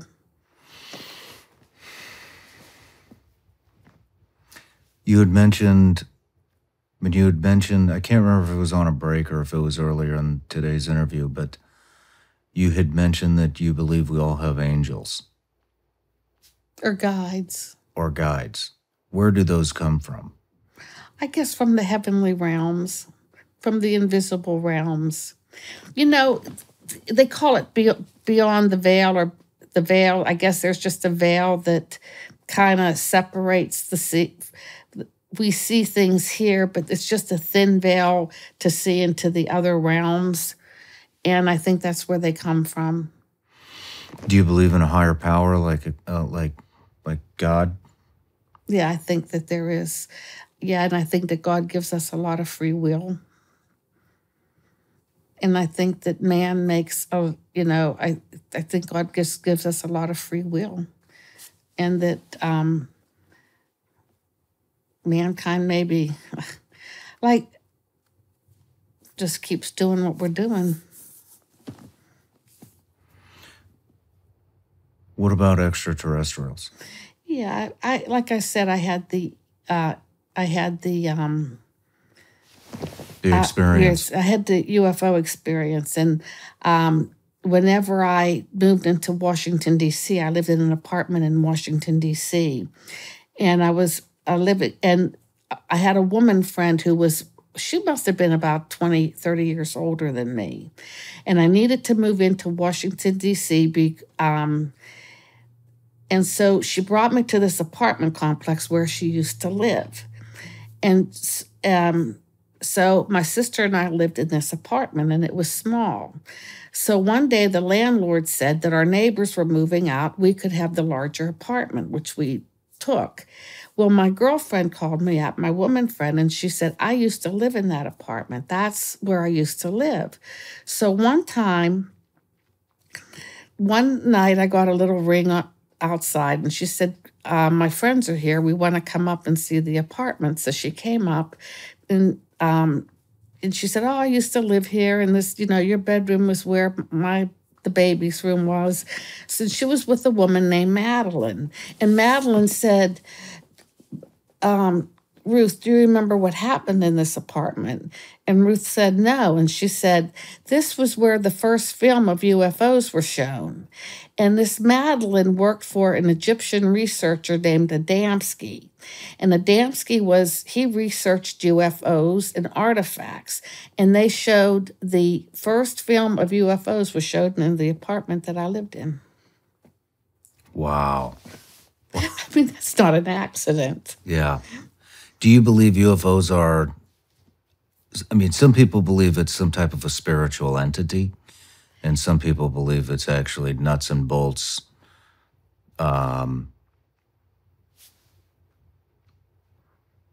flying objects with extraterrestrials. And what do you I think that now, if you read the books about civilization, weren't they supposed to be here at one time and help build I think they're here to help us, or they're supposed to help us. How so? I don't know. Didn't they come here and kind of at the beginning of Earth, they said when Earth wasn't so, I guess they were trying to help. They had visited Earth before, and they helped mankind, is from what I understand. There's all kinds of theories out there. I am a Christian, so I believe what I believe, but there's definitely lots of theories out there about the pyramids, Stonehenge, Easter Island, all of these things. And it sounds like, I've interviewed a lot of other people. Like, are you familiar with Randall Carlson by chance? No, what did he say? Randall basically, in a very dubbed down version, he thinks that basically that the Earth resets, and that there were older civilizations that went extinct that were possibly way more advanced than anything that we have now. And it's just a big, it's almost like, sounds like kind of like reincarnation. Yeah, I could agree with that. A reset. I like that. A reset. I like that. That makes sense. Have you ever remote viewed anything such as that? The lost city of Atlantis. I think I did one time, but I thought I was underwater a lot. Did it go underwater? The Atlantis? Yeah. Well, nobody's found it. Okay, because I thought I was underwater.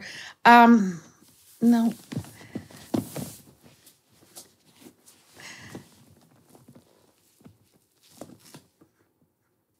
Well, I have not Atlantis, but the Stonehenge.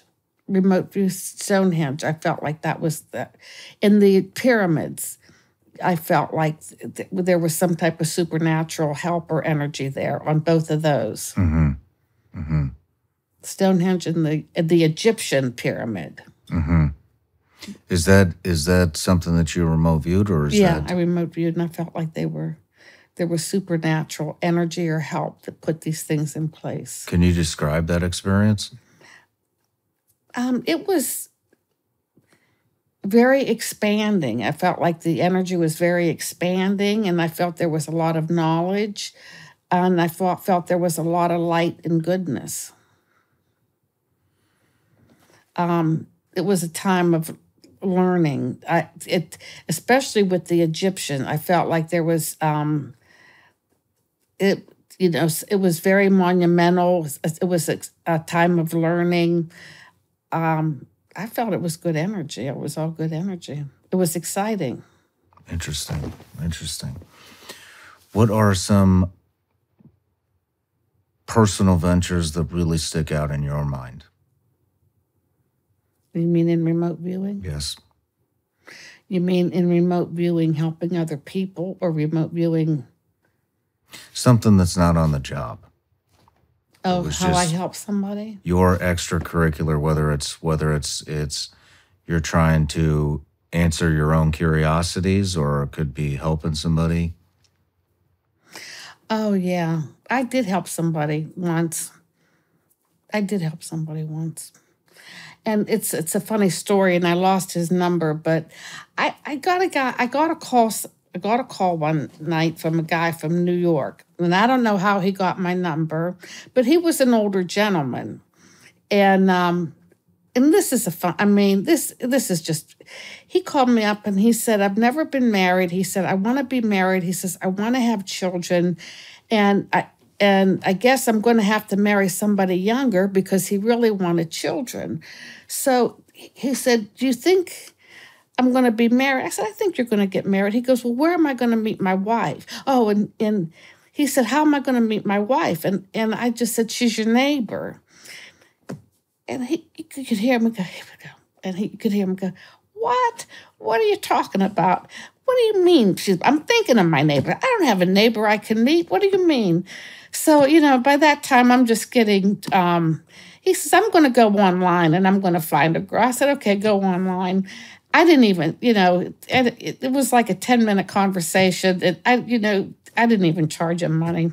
So about 3 months later, he calls me up and he goes, "Hey, I go online, nothing's working out. You think I'm going to get married?" I go, "You're going to get married." And he goes, "Who am I going to marry?" I go, "You're going to marry your neighbor." And he goes, "What are you talking about? You're crazy." So we argue. And he did this a couple of times. So one time he called he goes, "This is Abe." And he heard me take a breath like, "Oh no, here we go again." And he goes, please don't hang up." He goes, "Please don't hang up." He goes, "Guess what?" I go, "What?" He goes, "I'm getting married." I said, "Who you marrying?" He said, "My neighbor." So I said, so tell. He said there was a school that he lived next to a school or a college or something, and apparently the girl was going to school there or something. So it was his neighbor, and then she happened to be his sister's neighbor. So. But anyway, I could tell, he could tell by that time I was ready to hang up the phone with him. And he goes, "Please don't hang up. Don't hang up. Listen to me.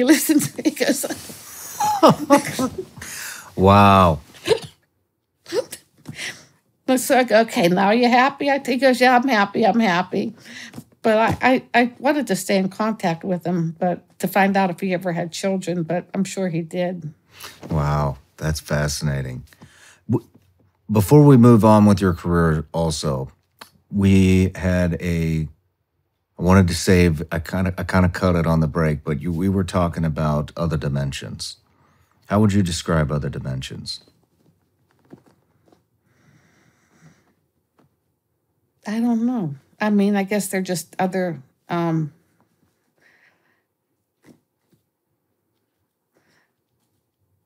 don't know. I don't know. I mean, how can, sometimes if you look up at the stars at night, I mean, that's kind of different. I would feel like that would be a different dimension. Well, what you were describing it sounded like your mother. Yeah, my mother would, Now, I have no idea how to even explain this, but she would, as she got older in life, my mother was very psychic. And as she got older in life, she would call me up and she would say, she was coming home from shopping or from grocery shopping, and that she would make a right, she would turn on the road to come home, and she would turn on the road, and then she would be somewhere. And she said that she would be there, and she would see beautiful stars, or she'd see beautiful scenery, and then she would sit there for a while, and then she would drive home. And then it would hit her later that wherever she turned, there was no road. So what was she doing? Well, she had to be going into another dimension or something. So she's saying she was physically in another dimension. She had to have been, because and when I would go home to visit her, she would say, "This is where I turned," and there would be no road. It would be cornfields. What would she experience there? Oh, wonderful. She said, oh, it was beautiful. She said that she felt a lot of peace, a lot of love. She felt energized. And she would have to remind herself that she would kind of get shocked. Oh, yeah, I better get home. And that happened to her a couple of times. Wow.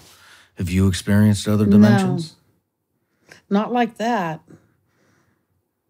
But in a different way? Sometimes head-wise, I feel I'm someplace else. Not like she did, but sometimes I feel, I don't know, sometimes I feel like the planet's moving sometimes. What do you mean by that? You can feel the planets move. How so? I don't know, they just move sometimes. I don't know, sometimes I feel like my head's just, I don't know. I'm sorry I'm bombarding you with questions right now. Would you say that psychic abilities are a form of advanced intuition, like a gut feeling? Like let me give an example. So you're kind of talking about reading energy. Am I correct? And so there's a SEAL entering a room, an unknown room on a target, and I'm clearing the room.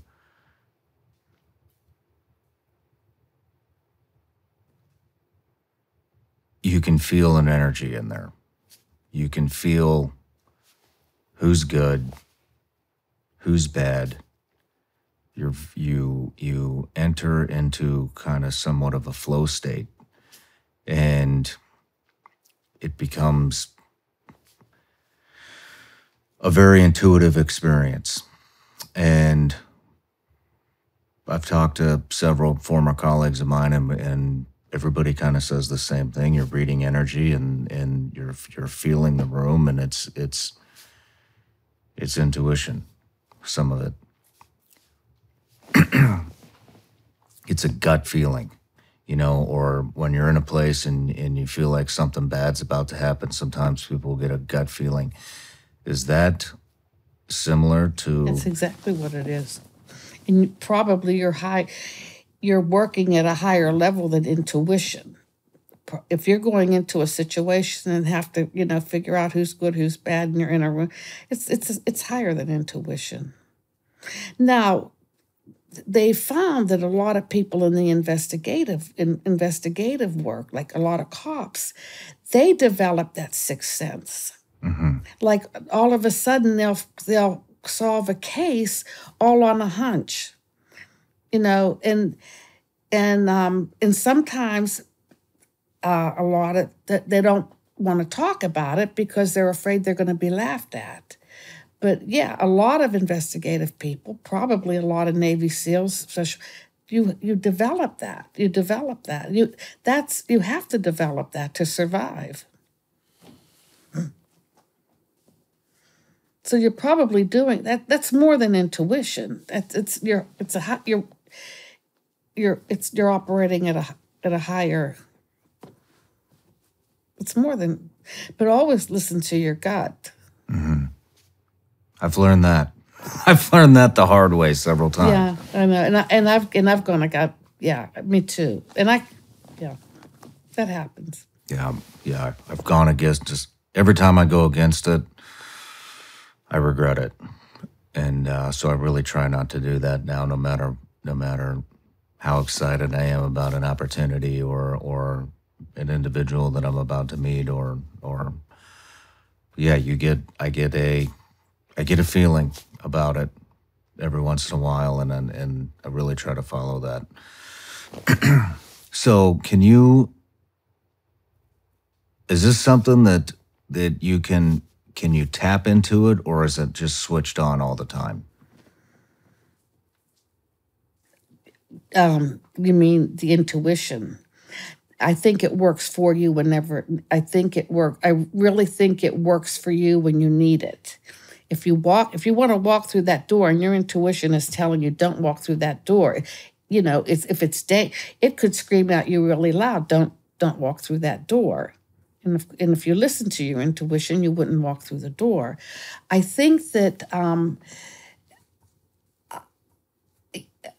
sometimes I think intuition and your psychic abilities can be very high, and other times they're not as high. But you can't be psychic all the time at a high level, because then you're going to be crazy. Okay. I know there's a lot of naysayers out there about this, but I think a perfect example of this would be that people can, I can't say relate to, but if you talk to rape victims, a lot of rape victims knew they were in a bad situation before it actually happened. And do you know what I'm saying? They get a feeling that something's not right, and go against their gut, and then it happens. Yeah. Oh yeah. And so I'm trying to bring more common occurrences up to the audience so that they can always listen to the gut. Begin to wrap their head around what we're speaking about. Yeah. And I think that, you've had experience where, you think of somebody and they call. Yes. Or, you know that you're going out to the mail, but you know what's in the mailbox. Yes. Yeah, that's intuition. And that's all good. But I also think, too, it works at higher, it's more than that. It's more than that. Even manifestation. How do you manifest something? Yeah, a lot of people are into how do you manifest what you need? A lot of people, I haven't got that one yet. I haven't. Have you felt like you've manifest things that you wanted in your life? I do. Several things. And I do it. How did you do it? Visualize or? I don't. Now I'm understanding how tough these questions can be that I'm asking you. I don't know how to describe it. I do believe I've manifested things. I believe that I've manifested certain things within my family. I believe I've manifested certain things within business. I believe I've manifested things not even realizing that I've manifested them. And if you'd like, I could give you a couple of examples. Yeah, please. So it's interesting because me and Laura, who you met, were having a discussion about this. If this is all real, it's a controversial subject. And I said, I think that I absolutely believe that it's real, because we don't understand. We only use 10% of our brains, supposedly. We don't understand consciousness. And I think we're capable of so much more than we have any. We put the limitations on ourselves. Everybody there's the old saying, you know, that there are no limits. Sky's the limit, and no matter who you are, you're putting some sort of limitation on yourself. You could be the wealthiest man in the world. Well, I still think that there are limitations in his head that are keeping him from achieving other goals. Maybe not financial, maybe not business, but anyways. So some examples would be, here's an accidental one that I think may have happened. When I proposed to my wife, I did it in Alaska.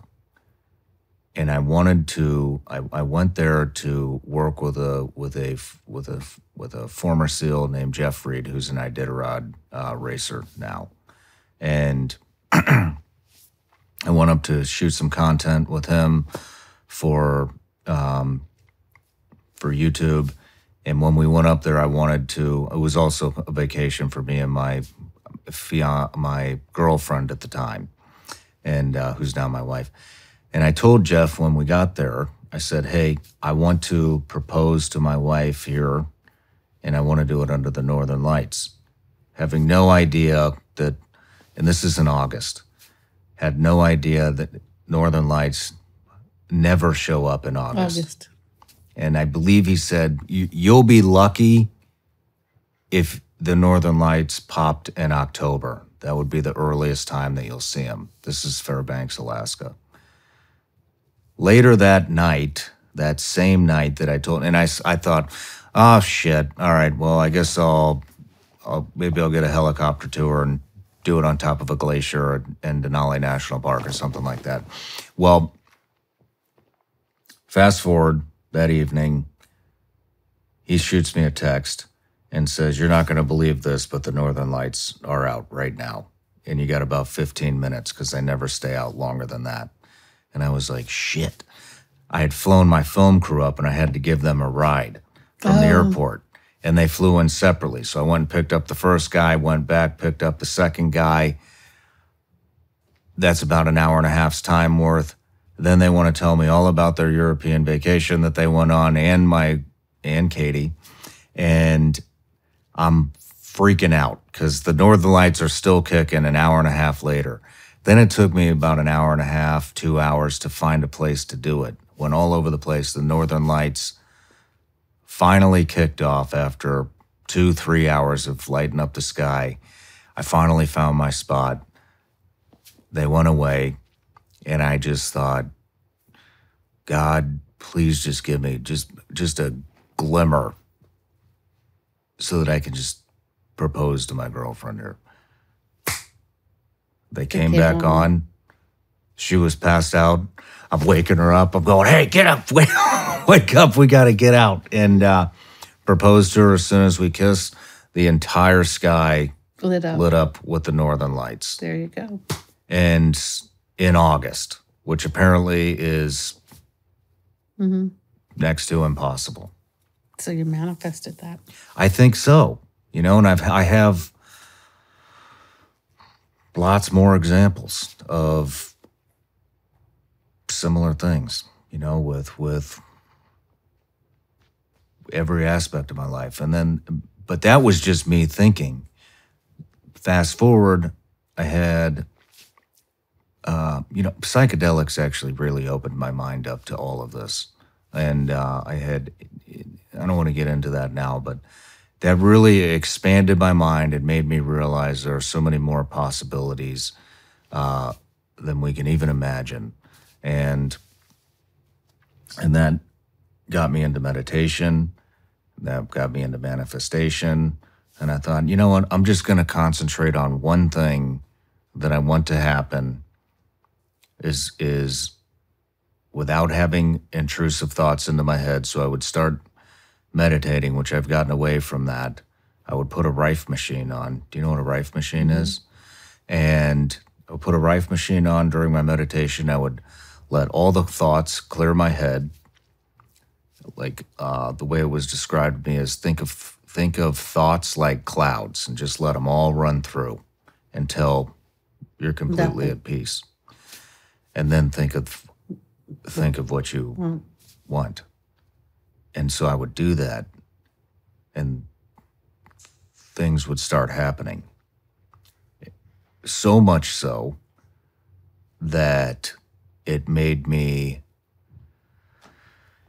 really made me hesitant to vocalize things out loud about people that I maybe have screwed me over or that I don't like or whatever, because now I'm beginning to realize, holy shit, what you throw out into the world might actually happen. And so I've been very hesitant to, I don't wish bad on people anymore. And I used to. And then I saw some of those things come to fruition as well. And I realized how powerful thought can actually be. Meditation is very, very powerful. Do you meditate? I try, not as much as I should. I used to do more, but I think it's very powerful. I do too. I knew a woman that meditated. She said one day she woke up. She says it's like your body becomes like a river. You just flow. And she said she woke up one morning and she said, I wanted an apple. And she said 10 minutes later, a guy was at her door with a bushel of apples. But, that's just an example. But, yeah, it's be careful what you say. But, yeah, I know about sometimes you just have to feel. I don't even dislike people anymore. I just let it go. Yeah. I guess they have their own lessons or whatever. I'm not quite to that point yet, but I'm working on it. There's just so much. People can be funny sometimes. Yeah. But, well, let's get back to your career at DIA. Okay. Where did we leave off? Well, the program ended in 1995, so I was able to. The program ended. I had to go back I went back to the headquarters at Bolling Air Force Base, and I worked as an analyst. I worked as a Russian and Chinese analyst working certain issues. Okay. What ended the program? I think that when Dr. Verona retired, I think we lost a lot of our support, and they put in his replacement was a man who I don't think really wanted the program. And Dale Graff had retired. We lost a lot of support. We had a lot of congressional support. We had a lot of, we had high support that just went away when certain people retired. And the people coming in, they didn't have the curiosity for the learning. They didn't have the curiosity to try to learn how we think it works. If you go into a session to work an operational target, they were giving you too much information. They just didn't want us, and I think Congress was trying to help us, and they thought if they could get us to CIA, at least we may have more support.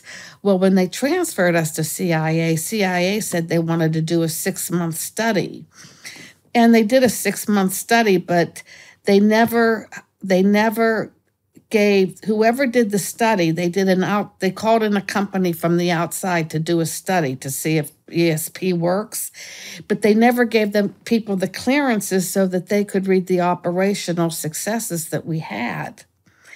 And they came out 6 months later and says, no, this doesn't work. Well, what happened was we were packing up boxes and we were packing up all the information from Fort Meade, and it ended up in Langley. And after they closed the program, I was back at Bolling working for DIA, and I got a call from a guy at the Department of Defense, a policymaker, and he said he wanted to go. He was a policymaker in charge of special access programs, and he was curious as to why that program was shut down. So he called me up and said, "Let's go to the CIA and get the documents." He wanted to see he wanted to see the documents to find out why it was shut down whenever he knew there was some good work coming out of there. So when we went to retrieve the documents were never opened. So they never let the documents were never open for anybody to review them to see if we were good at if we ever solved any problems. So I think the CIA did not want us. Interesting. And I think the CIA gets blamed for everything. No matter what goes wrong, the CIA gets blamed for everything. And I think the CIA had that one program back in the 50s and 60s where they were doing mind control on people and giving people LSD, and Congress had to stop that. And George Tenet was the head of the CIA at the time, and I think he just didn't want to take it on. It would have been too much of a headache. Interesting. Do you think? And also, too, I think they had to start getting rid of smaller programs. There was the downside, and there was budget, too. And so I think CIA I think they got a message from Congress saying, get rid of your small programs or something. And they got scared, so they just erased them. But I do think that they did not give the program, when they brought in that agency to say whether or not this can be used in an operational mode, I don't think that we were given a fair shake because it was used in an operational mode and we've had successes. Do you think that the program continued on under a different name at a later date? No. And if it did, not even when our program existed, it was congressionally mandated. We had the remote viewers. We had the research we had research going on. The government was paying Stanford. We had a lot of research money going out, and then we had the foreign assessment, meaning we had an analyst looking at what other countries were doing. So it was a robust. Program. Plus, we needed so. Now, when I went back to DIA and worked, a lot of people would say, "Oh, I remote view and and I'm in touch, and this is what I get, and this is what." I don't think there was. And even if there was, they weren't doing it in the formal way that was being done. And if it was being done, where was the information given to help people? I don't think so. I just don't think so. And also, if a program were to exist, at some point they would have had to look at the science. And if they would have looked at the science, certain people would have been contacted, like Ed May, SRI. No, I don't think so. Do you think so? A lot of people say, "Oh, it's going on, it's going on." I do think so. Why do you say that?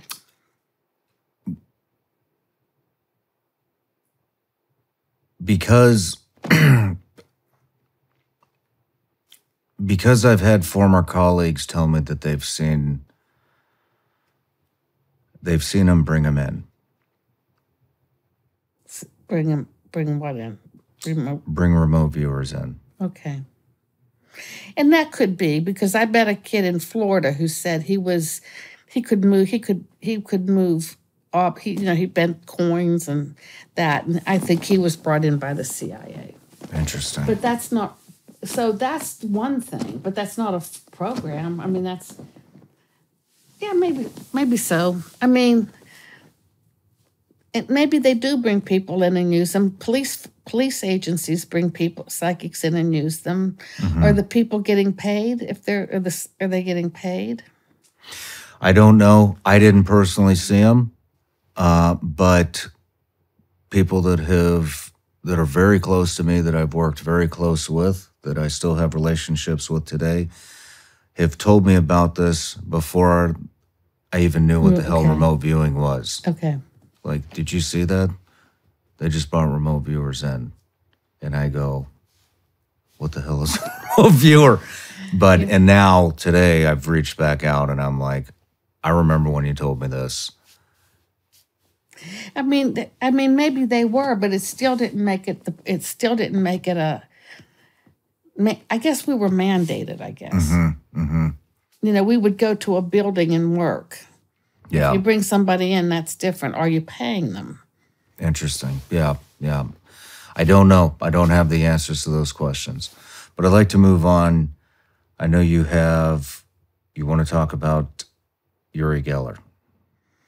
Okay. I have a Uri Geller story. Okay. In 2000, I retired from the federal government in 2010. Now, in 2014, Annie Jacobson wrote, she interviewed people for her book. Phenomenal. Yeah. I got a call. So I was interviewed by Annie for her book. And one night I received an email from her, and she was going over some of my training targets. And she liked one of my training targets. It was the St. Louis Ark. And she said, and she wanted to use that for the book because I did a good job in remote viewing the St. Louis Ark. So, so she emailed me and she said, read this. Is this right? I want to put what you did about the St. Louis Ark in the book. And I said, and I emailed her back and I said, yeah, I'll give you information. And then she emailed me back and she says, can you do it now? I'm kind of in a hurry. I'm leaving for Israel tomorrow. Uri Geller invited her to his house to come out. And I said, well, I thought you already interviewed him because she went to England to interview him. And she said, no, I interviewed him in England, but I've never been to Israel. And he asked me to go to Israel. So I said, oh, well, good for you. So I guess while she was over there, so we ended on the note that we were talking about the St. Louis Ark. She wanted that information before she left. So she went over to Israel and she was spending time with Uri. And at one point she said, I want to buy postcards for my family.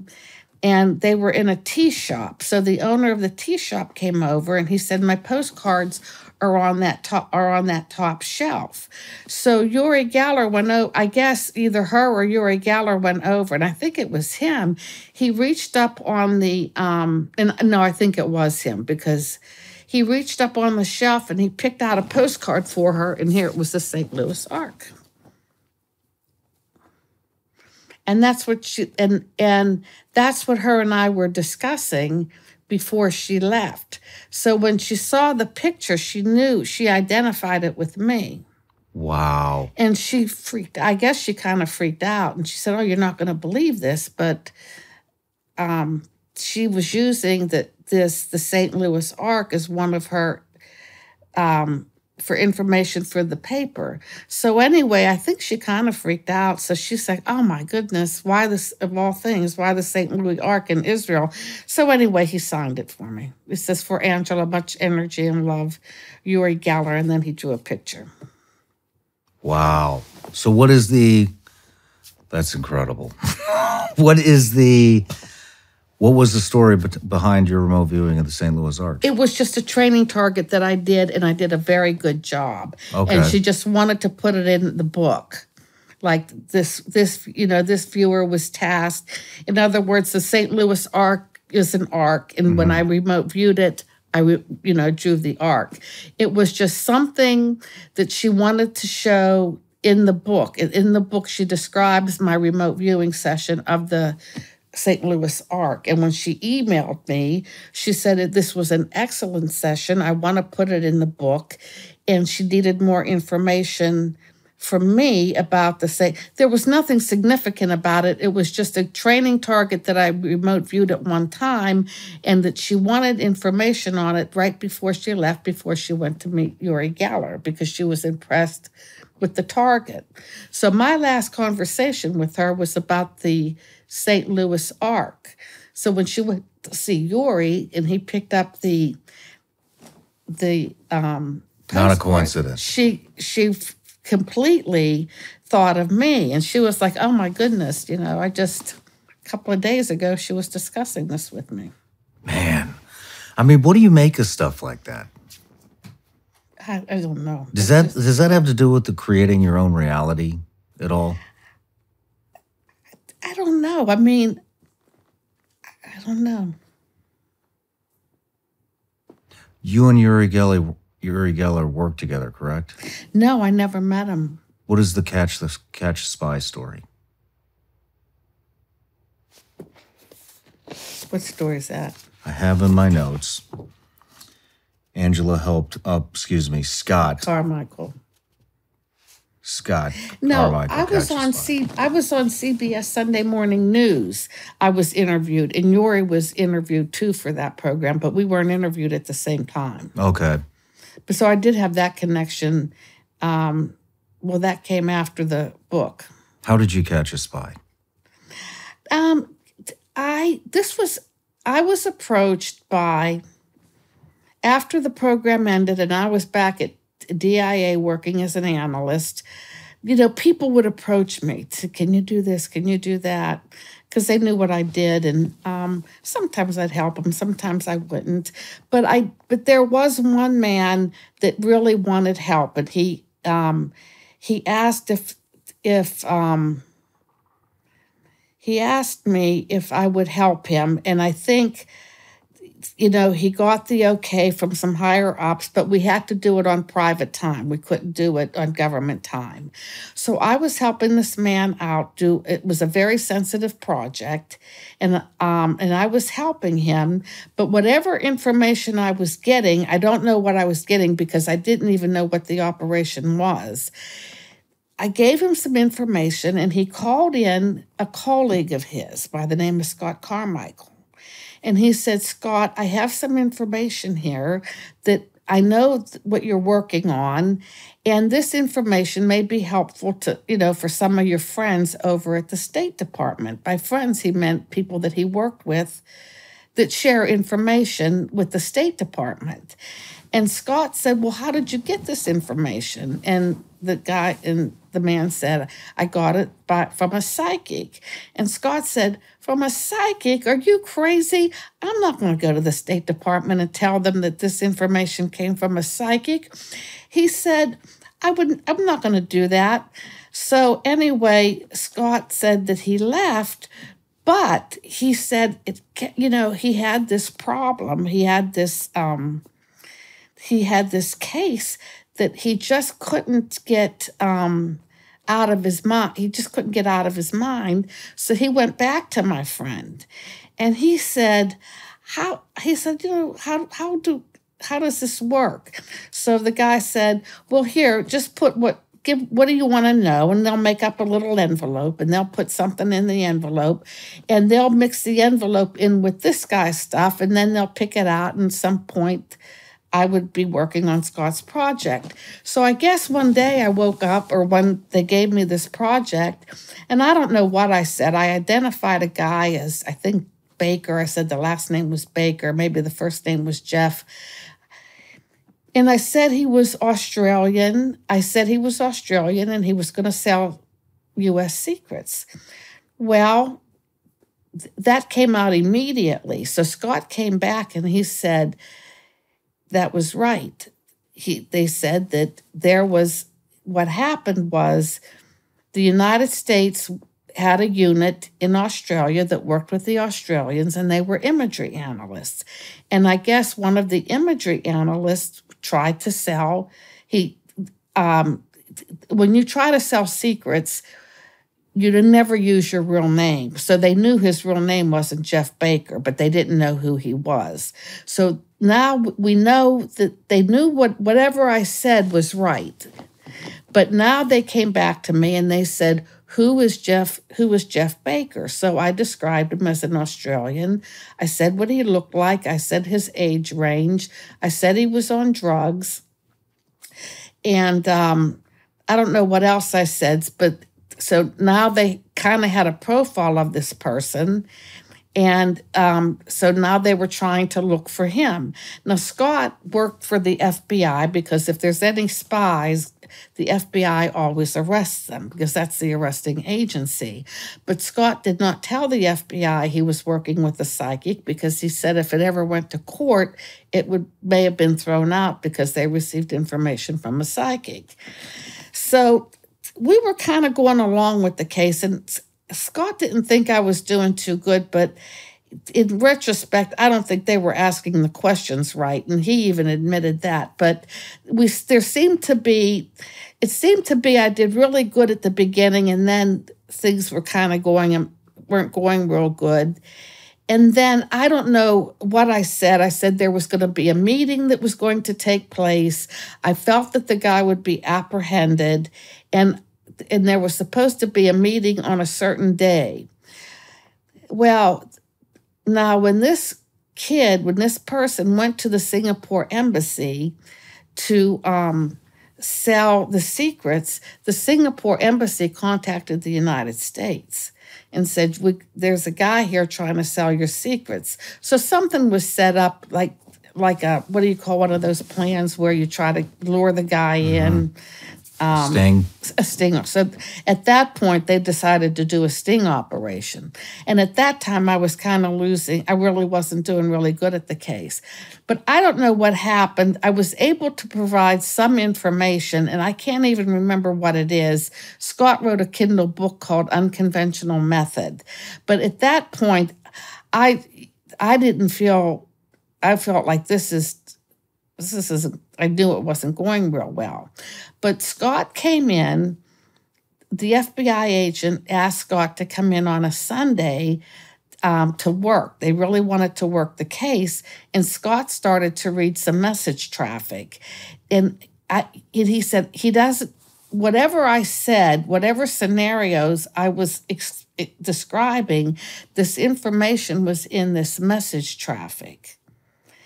And Scott said, I think this guy, his last name was West-Pierre. He was Australian.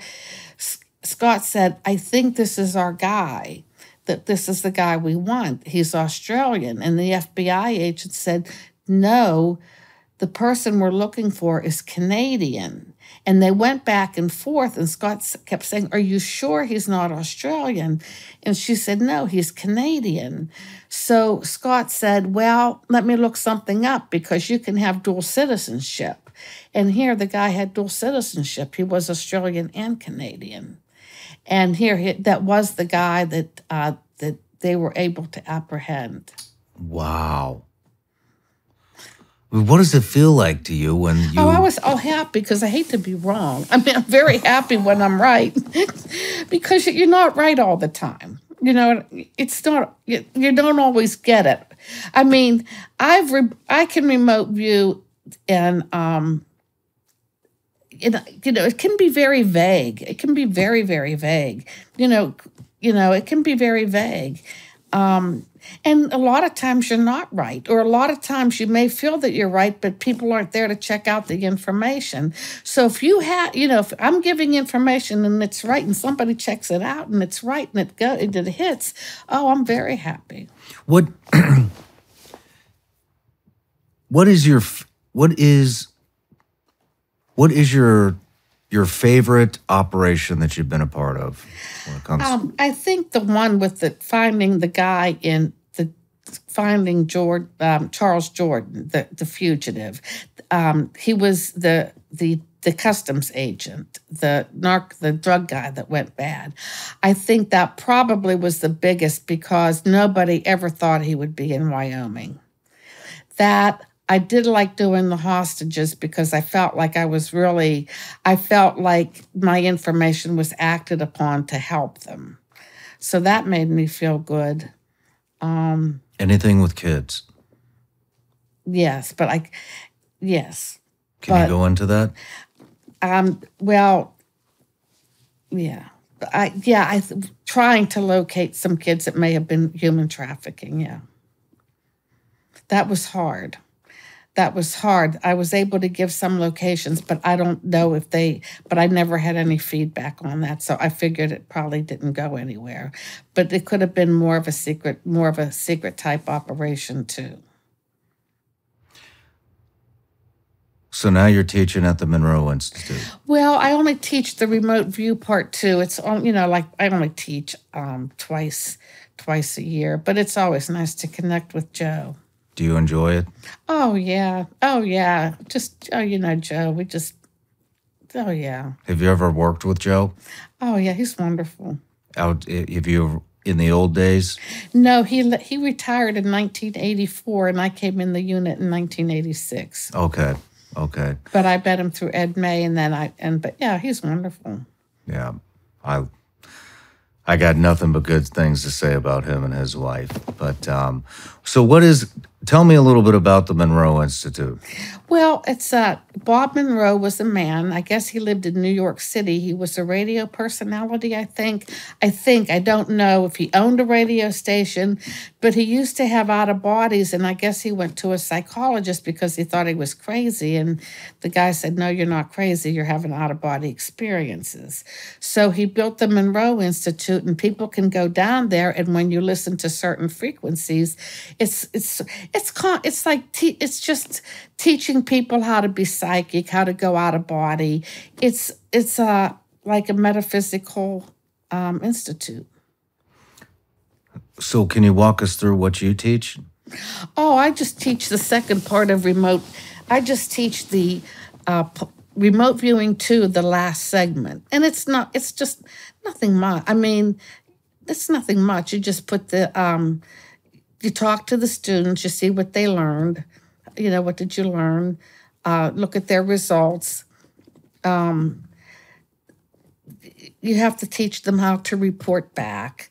I think a lot of times when you teach people to remote view, I think people can get the picture in the target, but it's hard to come out and describe what you see. So teaching people how to come back and report back. And just getting to know the students, finding out, at what level are they. A lot of times I recommend books to read if they're interested in meditation, channeling. I tell them what books I would recommend.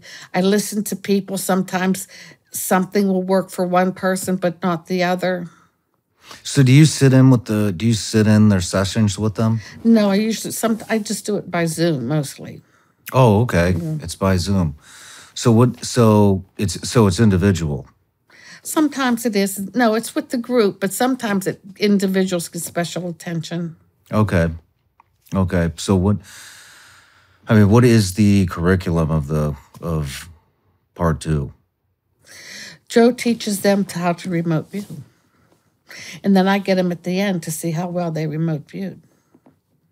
And then they do have questions on other things. And then we kind of take it out of remote viewing. They have a lot of questions on other things. What other things? Like channeling. What is channeling? The automatic writing. Okay. They just want other meditation, like meditation, how they remote view. How are they remote viewing? Are they? I don't want them to do the steps like the CRV. And how to report back mostly. By the time I have them, they know how to remote view. Do they do the hemisync? No, I don't think they do the hemisync in remote viewing. They do it in something else. If you want hemisync, you have to go to the Monroe Institute and sign up for that. That's not remote viewing. What is hemisync then? They you listen to sounds, you listen to music, and it works the brain a certain way so that you can go out of body. So is it? Can you describe that a little bit more in detail? Why that works? Because it's the mechanisms in the brain. It's the mechanism. The brain has to work a certain way for you to go out of body. And that's what the music or the sounds of the hemisync do. They put your body in the frequency so that you have to have a certain frequency so you can go out of body. Okay. And that's what Monroe did. That's what the Monroe Institute was all about. Teaching people how to go out of body and where does the brain, what frequency does the brain need to be so you can go out of body? Can I ask a question? What is the point of going out of body? Why would you trigger that? Probably to,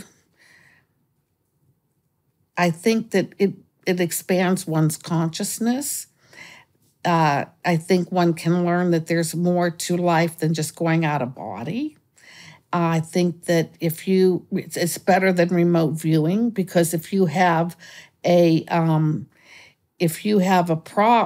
a problem, if you're looking for somebody and you can leave your body and go find them, you're going to have all your senses and all of your thinking. It's not going to be fuzzy. You're going to be so aware of where you are, where the person is. You can come back and report that. It's not going to be so fuzzy as remote viewing, where you're only using like the right part of the brain.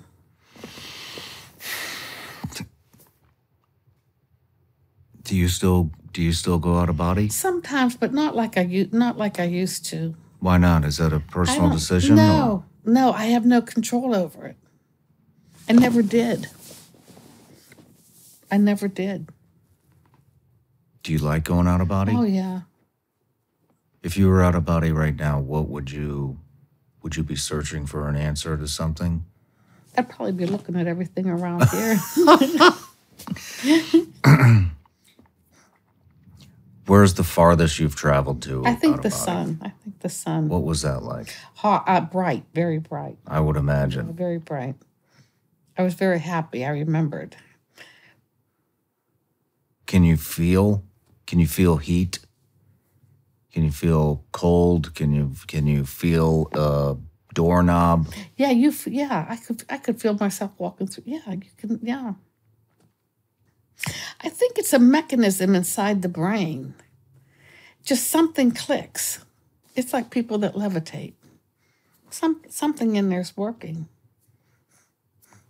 It clicks. There's something. It's a mechanism inside the brain, and that's what it's just it's just something in the brain just clicks. Is it like our brain is holding in our consciousness, and when that something in the brain is unlocked, it releases our consciousness?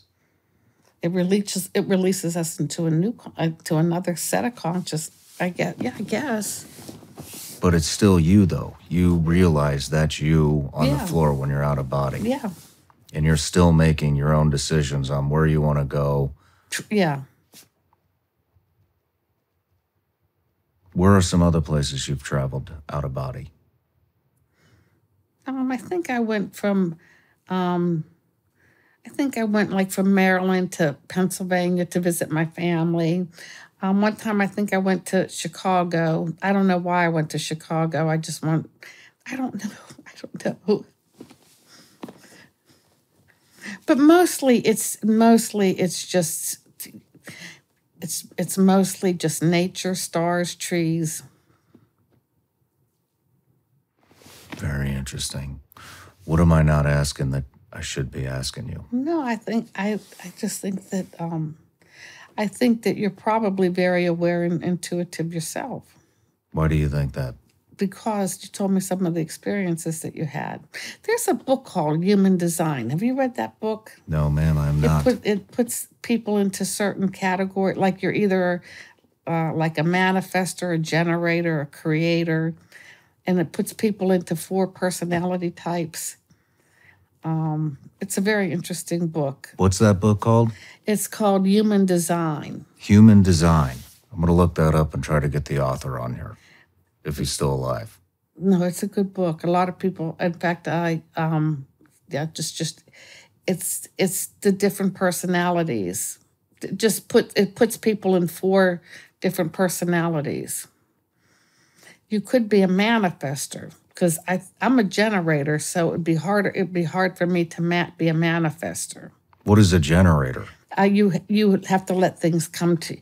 You react to things that a manifester will go out and get things. The generator, information has to come to you, and then you react to the information, and that's how generators get some. They react to information. Okay. Okay, that's how they different. Do you put any significance on certain numbers? So I'll give you an example. I said a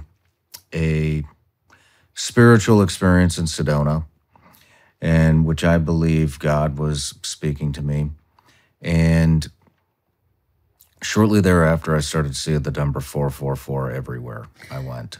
I still Okay. see it all the time.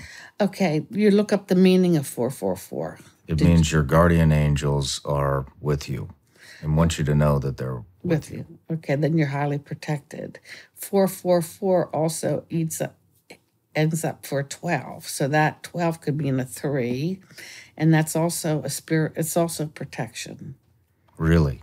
3 is also, 3 is like big, protection. But when people start seeing numbers and when people start finding coins, it's when I went to see John Edward in Baltimore, he said when people start seeing pay attention to numbers, you're getting messages, and then all of a sudden somebody may pass and you start finding coins. That person is with you. Coins? What do you mean? What do you mean? Sometimes when people die, people like their loved ones will start just finding coins everywhere, like pennies, and did you ever find coins? No, not that I'm aware of. Yeah, I had a girlfriend who every time somebody died in her family, she would find coins. And her mother died and she found coins, so she knew that her mother was with her. I had a friend whose mother died, and the mother told her she would give her a sign that she's okay. So it was wintertime, and this bird kept showing up on my girlfriend's balcony. And my girlfriend would say, wonder why that bird's here, it's so cold. Because, birds fly south for the winter. And she said that bird showed up every day. And my girl was like, what's that stupid bird here? And here she finally, it was like her mother. And then she says, oh, okay, you're okay. And then she never saw the bird again. Wow. Do you believe in mediumship? Yeah, of course, yeah. Can you do mediumship? Sometimes. Mm-hmm. So where are those souls? I guess we call it heaven, right? It's like they're on the other side of the veil. I guess that's what we call our heaven. So they haven't been reincarnated yet. Do you believe you can access once somebody's already been reincarnated? Yeah, but you just don't come back that easy. I mean, there's a whole process to it. What do you mean by that? You go over and you just don't come back. You got to go over there, and you have to take, I don't know, you're with other people. You have to take stock of what you do. You have to decide, do you want to come back and what? You just don't go and then come back and let's get reincarnated. There's a process to it, I think. Interesting. Could you get a little more descriptive on the process? Well, I think when you go over, they say that your loved ones are there, and that when you pass over, that your loved ones will meet you, and then they sort of take you into where I guess where the God source is, and it's really nice. And that more or less you can do what you want. If you want to study, they have if you want to study, you can study. If you want to fish, you can fish. You can do whatever you want. However, you do take stock. What did you learn in this life? How can you be better? And if you come back, you're with the same people, and you just get better. Do you think it's a completely different experience when you come back, or are you reliving kind of the same? Well, yeah, it's the same energy, but yeah, you will still have some of the same energy from your previous lives. That's what you have to work out. Do you believe there are new souls and old souls? Mm-hmm. How are new souls? They're young and immature. How do they come about? What do you mean? How do they come about? If there's old souls and new souls, what creates a new soul?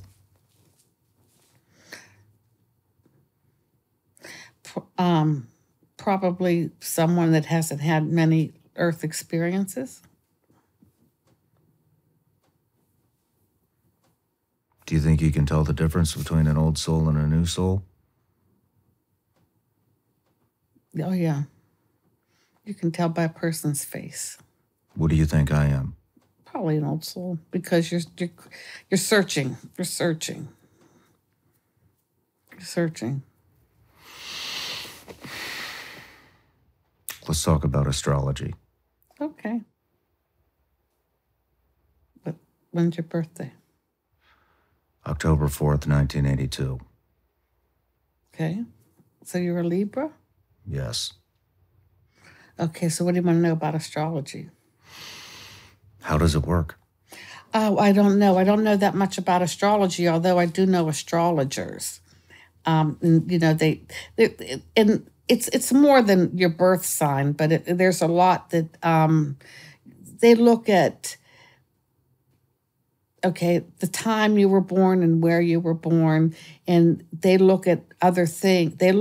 I guess they look at the 12 planets and where they were at the time of your birth, and then from that, they get a fuller picture of who you are. Then that's your personality, and then they can take that and do projections into the future as to what could happen to you. So you may be a Libra, but your rising sign would be another. Your rising sign gives you more of your personality, and your moon placement gives you your emotions. So even though you're a Libra, you've got to look at the other things to figure out, to give you the full picture of who you are. How does that determine things? I think it's just great to know your personality and know who you are. A lot of times people will go to astrologers to look at, you know, where were the planets when I was born and what does it all mean? And I think it can help give people a better sense about themselves, who they are, why they're here, what they would be good at, what they wouldn't be good at. And then you have transits, like if somebody's looking for a new job, there may be a transit coming up that's saying, well, this would be a good time to look for a new job, or this would be a good time to buy a new house. And they look at, and then they can take that and project it into the future. Man, I don't know what questions to ask because I wasn't anticipating going here, but I mean, what is it about the dates, the moon, all of this stuff that kind of predetermines, it sounds like it predetermines your personality and your strengths. It can, but I mean, weren't the wise men, weren't they supposed to be astrologers? They were. And I think Jesus was in a scene. He was in a scene. And that those people, they were vegetarians and they were astrologers. And the other tribes didn't like them because in the Essene tribe, women had a lot of power. And it made the other tribes upset. And that's why they didn't like Mary Magdalene. It was the tribe that Jesus belonged to. He was an Essene.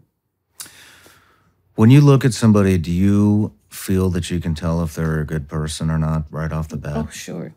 What else? You can do it too. I feel like I can, but I also have been wrong several times. Yeah, and there's some people that are out of the box. Oh, yeah, and there's some people that will surprise you.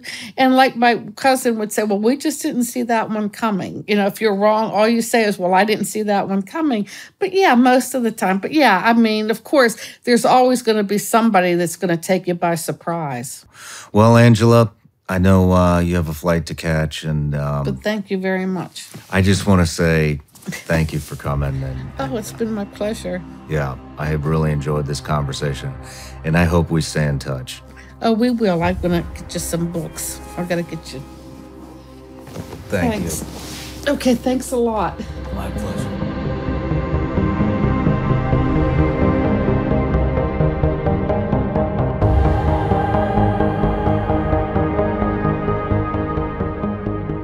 No matter where you're watching Shawn Ryan Show from, if you get anything out of this, please like comment, subscribe, and most importantly, share this everywhere you possibly can. And if you're feeling extra generous, please leave us a review on Apple and Spotify podcasts.